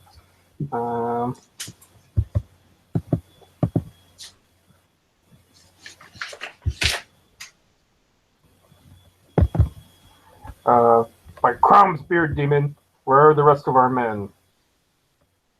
Yeah, And you can kind of. I mean, it was hard to tell because all the body parts and stuff, but you think that possibly most, if not all of them, have been torn apart. Oh, geez. Because there's also near the standing stones more bodies too. I mean, it's hard to really count them because it's like a leg over here, a head over there. Yeah. Okay, I'll change what I said. By crumbs, beard demon, why did you kill all our men? Yeah. So at that, it kind of like looks at you and it spreads its wings out. And I guess we're going to roll initiative because it's going to come at you guys. Oh, shit. It got a 3. Let's see. Roll it on the table. There we go. I got a 6. Nice. Okay, so it is currently 300 yards away. So let's figure that out. So it doesn't have a missile weapon, so it's going to be one of these things where it's going to be, you're going to be able to attack it as it moves towards you, kind of freely in a sense. So I just have to track the movement here. Let me just see the ranges on things. So missile fire ranges. You have a sling. Oh, what does a Crom cleric have? Does he have a sling or no? Yeah, slings as well. Okay, cool. So your sling, your long distance is 161. So he's too far away for you to attack at this point. The short bow is 150. Okay, so the sling goes further. Okay, so basically a couple of rounds are going to go by while he's just moving, because unless you're moving towards him, or however you want to say it, until you guys get to be within 161 yards.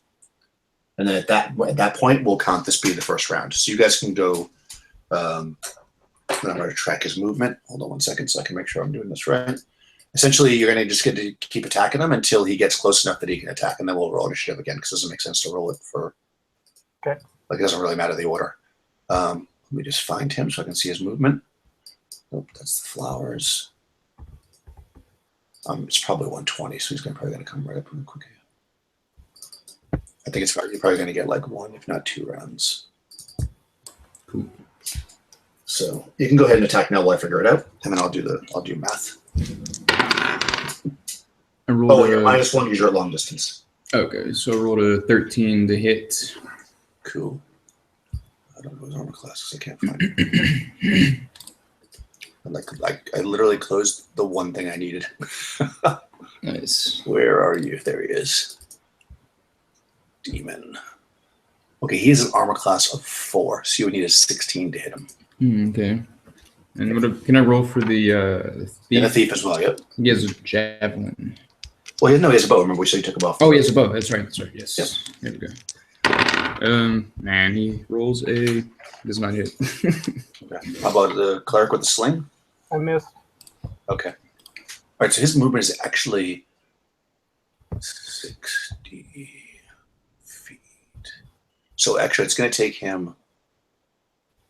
He's 161, but that's yours, so 3.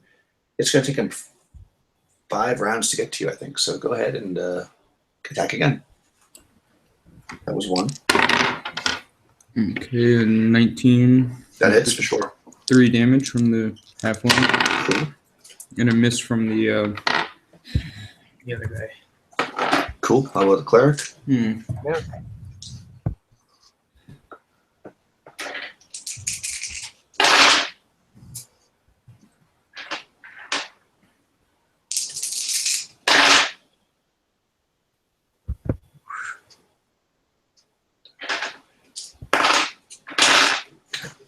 I'm sorry, Paul, did you hit or miss? Oh, I missed. Okay, so go ahead and attack again. You're gonna get 5 attacks total against him. That was the second one. Okay. Let's see. A miss from the thief and a 15 from the halfling. Oh, yeah, you're still at long range, so no. Cool. You'll get one more. So, Paul, Miss. did you get him this time? Third round? 13. 13 misses. Cool. Okay, go ahead. 4. 2 misses. Oh, Jesus. You have 5 free rounds. You will hit him one time. 19, that hit. Yes. Save his ball. And that was for slaying. 2 damage. Okay, cool. Okay, so one more attack, and then you'll have to switch weapons if you want to hit him with melee when he comes in. 2 misses. 18, that hits. Nice. 1 damage. Holy crap. Oh, jeez. Oh, man. Okay. Wow. Okay, good. So that was 13 attacks you made against him. And you did 8 points of damage. Yes. Okay, so now initiative. He's in combat range. So I'm assuming you all switch to your melee weapons in this last round, and then he'll be here. Oh, he rolls a 1 though, so you guys get to go. So make a melee attacks against him now, or you could fight in retreat if you want. If you want to spread out, that's up to you guys. Because if you spread out, then well, it could be both good or bad. I think, let's see, the halfling will just attack with his mace. Okay. He misses with a 13. Okay. I guess the thief would do the same. What is his melee weapon? I guess the trident. Let's say, yeah, trident, why not? Hell yeah, he grabs the trident from the deck. And let's see if he has any bonuses. He has a -2 because of his strength. Nice. Okay, so yeah, he rolls quite poorly in that case. Oh, okay. Yeah, you don't use the bow. Okay. 16 to hit. Nice. This is with the mace? Yeah. That's Nice. that's D8 for the mace, right? I think so, yeah. Maybe a D6. D6, I think. Yeah, D6. 7 points of damage, including. Well, I think it's because you're strength. Okay, so 7. Strength. Okay, 28. Okay, so now he gets to attack. So let's see. All right. It's going to go. The halfling, he has chosen you as his first victim. He is attacking. He gets 2 claws and a bite. So claw, 17, 15. What's your armor class? 4. Depends on the size, though. I'll have a -2 if he's greater than human size. You know what? I think he's greater than human size. Let's say. Okay, so 2 AC. Nice. I still think he hit you. Wow. I have rolled really high. Okay, so he is. Holy crap. All right, so you are 2 AC, so he needs. Yeah, no, he hits you. He hits 3 times. Okay, so let's hope for the best here. We got. You've had a good run. Yeah. Maybe this way. Okay, the claw does. The first claw does 2 points. The second claw does 1 point. Mm-hmm. And then he bit you as well. 4 points for the bite. Oof, so -1, I think it is a death. Yep. All right, so he basically claws at you and then he bites into your neck and pulls back and his blood splurts everywhere and you fall dead to the ground. Maybe the blood pattern would be that Of a flower? Yeah. Okay. Yes, that's exactly what happens. Okay, so Perfect. have at it, other remaining combatants. Yeah, so I guess. Yeah. I think it's let's go initiative. Oh, he rolled a 1. Don't roll a 1. I rolled a 1. Did you roll a 1 as well? Yeah. All right, simultaneous. Go ahead, attack. Let's see. So let's see. He's going to attack the thief. Boy, he's all over you now, Marcus. Oh gosh. So go ahead and attack. Okay, so the thief will attack, of course, with his trident. Nice. Nah, he rolled an 8 Yeah, well, that's no good. total. So How about our cleric of Crom? 21. Nice. hell yeah. Do me some damage. Sorry, it's a 6? A D6. 6 points? All right. No, it's a D6 for like 1D6 for the. Yeah, 1D6 plus your strength because you're So 7. nice. Cool. All right. He's hurt. He attacks the thief, and he hits 1 time with a claw. Okay. Oh, what's your armor class? 7. Oh, hold on. He might hit twice. Then. Yeah. He just rolled a very shitty, but let me just see. Cool. Okay, 7. Yeah, he actually hit twice. Wow, he doesn't need much to hit you. Okay, so 2 claws hit you. And 1 point, or another 1 point. So 2 points. That's not bad. Not bad. So 5 out of 7 HP. Oh, okay. And he missed with the bite. I guess he was already full from his blood from the first time. Mm-hmm. Okay, so next round, initiative 2. 4. Ooh.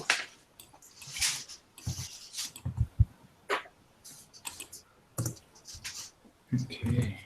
So I guess we go first. So Yeah. could I switch to my short bow or whatever it Yeah, was? you can do a fighting retreat and then switch to your short bow. Yeah. This round, and then you won't be able to attack, but you'll be switched. Yeah, I feel like I'm gonna do that because that's just have Makes better more sense. modifiers. So, Yeah. Yeah. You're like, tried it. Fuck that. Yeah. Tried to look cool, but wasn't very effective. So. How about our cleric? Sorry, I was multitasking there. Oh. I will swing at it. By Crombies. 22. Nice.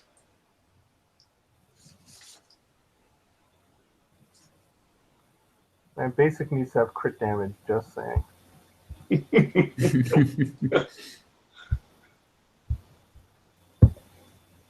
8 points of damage. Nice.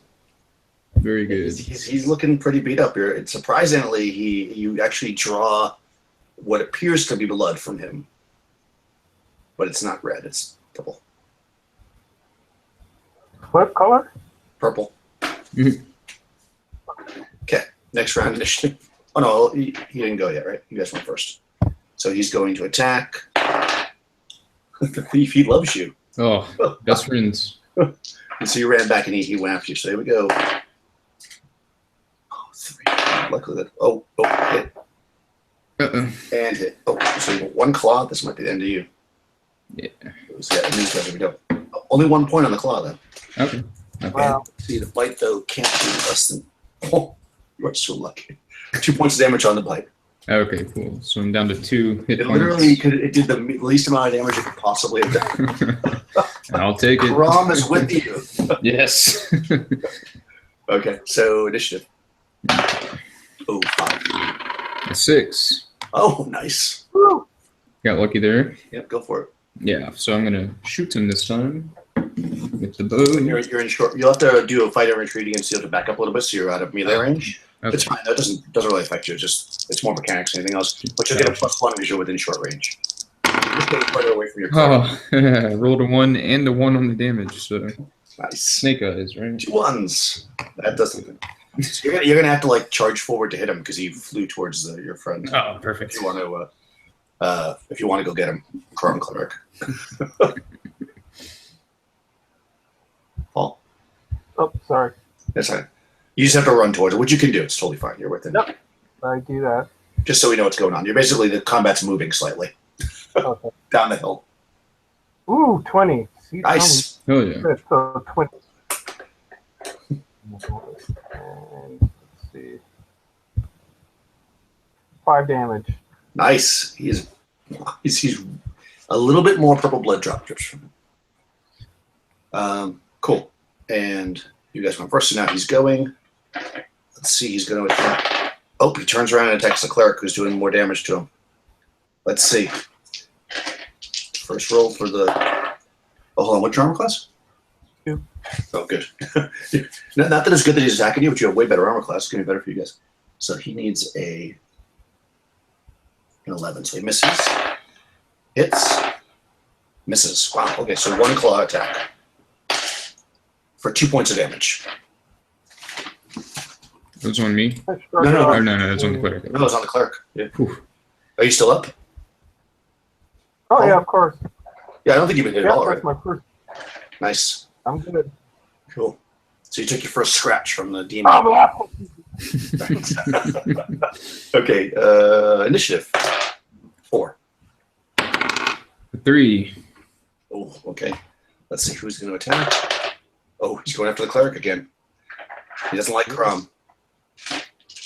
Okay, so hit. Hit. Miss. Okay, 2 claws, which is actually, that does the least amount of damage. So. 6 points of damage. Oh no. I gotta check. What's my HP? Oh my god, I'm down. Yeah, I'm almost dead. Oh no. Okay, you guys will get to. So is he, though. You're both basically on death's door right now. All right. This is it, guys. Gotta hit him. Oh, gosh, here we go. Don't fuck it up. Here we go. Come on. Okay, so plus 2, so 15. 15 does not hit. Oh no, hold on. 15 with the +1 too. It was +1 for short range. It was a 13 plus 2 because of his modifier, his dex. +1 for the short range. Okay, yep. So it's a 16. 16. Yeah, that hits then. Yeah. Okay. Perfect. It was just D6 for the bow, but no bonus damage. No bonus on the damage? Nope. Okay, so yeah, just 3. 3. Okay. Arrow sticks into him. Some more purple blood drips forward. Crom. 22. Oh, yes. Come on. Come on, dice. Oh, yes. Max damage, so 9. Yes. Nice, you smash him. Tell me how you kill this fiendish devil. As he cuts into me and I fall back, bleeding profusely, I grip my teeth, grab hold of my mace, and like, this day you shall return to the pits of hell from which you were spawned. By Crom, feel my wrath! And I just swing into its gut, and the spikes on the head of my mace just dig into him and actually tear him open. Nice. Oh, yes. Purple crap falls out of him and he lands dead on the ground. Nice. You killed him. Wow, I thought that was close. How many hit points do you guys have? Not many. I have 1. You got 2. So no, Wow. Wow, okay. You killed the demon. Nice. Wow, that was fuck, okay. That was close. I didn't know how that was gonna go when you guys were rolling so shitty at first. I'm like, okay, well, they'll have enough rounds with the missile weapons to weaken them a little bit. Then you just kept missing, and I was like, oh no! But you did it. You killed him. Fuck, that's good. All right, so the thing's dead. You feel actually because you had your evil spell up still. 'Cause it hasn't been an hour.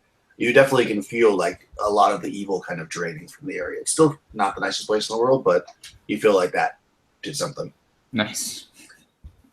You can't. All the guys are dead. You can't actually sail the ship by yourselves. You can take the lifeboat though, because that only requires 1 person to use it. Mm-hmm. The only downside to that is that you can only take. Well, it doesn't really matter. It's your level, but you can't take all the gold because it won't all fit, basically. You can only put so much stuff in a lifeboat. So, but with the amount of water you're able to get, you actually should be able to, if you want to do this, you could probably, you'll be hungry as hell, but you probably can take enough water to get you to where you need to go. You think, because you don't really know. You're going to have to, or you can go up the stream. It's up to you. But essentially, that's a story for another time. It's the same kind of. But yeah, so basically, you got a shit ton of treasure. I just want, if you're gonna walk out, you can take less. Basically, if you take the boat, you can take more, but you don't know you know, you're not really sure where you're going either way. Right. So that's up to you how you want to do that. I'd be curious to know what you think you want to do. We're not going to play it out necessarily because we're going to wrap, but it could become another thing. Boat because we're pretty heavily wounded, so we can't afford any more fights. And second still sends evil. Get while the getting's good. Get some cash. Get the hell out with our lives. Cool. All right. So you would take some gold. I'll look at the thing to see how much you can actually take, and I'll give you, just in case you ever please we want to use these characters again, I'll give you the XP as well, because the boat can only take so much, and you get XP for obviously for the treasure. I'll assume that you like dug through and took the best bits of it. Yeah. Because it's like electrum and copper and shit like that. But if you took a little bit of time, you could pull out like the gems and stuff which are worth the most. And you certainly probably went up a level. But wow, guys, good job. It was, you know, in the actual Conan story, not to give it away, but like he can't beat the thing. Oh wow. Basically, so there's like a magical intervention that saves him. So like I was unsure, so I wanted the beast to be tough to be more representative of the story, but I was like, it still has to be doable. So it was. So you guys actually did it. So really good job. That was actually really well done. That was a blast. I'm impressed. Yeah, it was really great. It was really good. I had a great time with both of you guys. That was excellent. Well, good. I'm glad you guys. It was super fun. I'm sorry the other guy missed out, but you know sometimes it doesn't. A couple people is fine. Oh yeah. You can now watch it on the stream. Yeah. All right. So on that note, I'll end the stream. Let's see.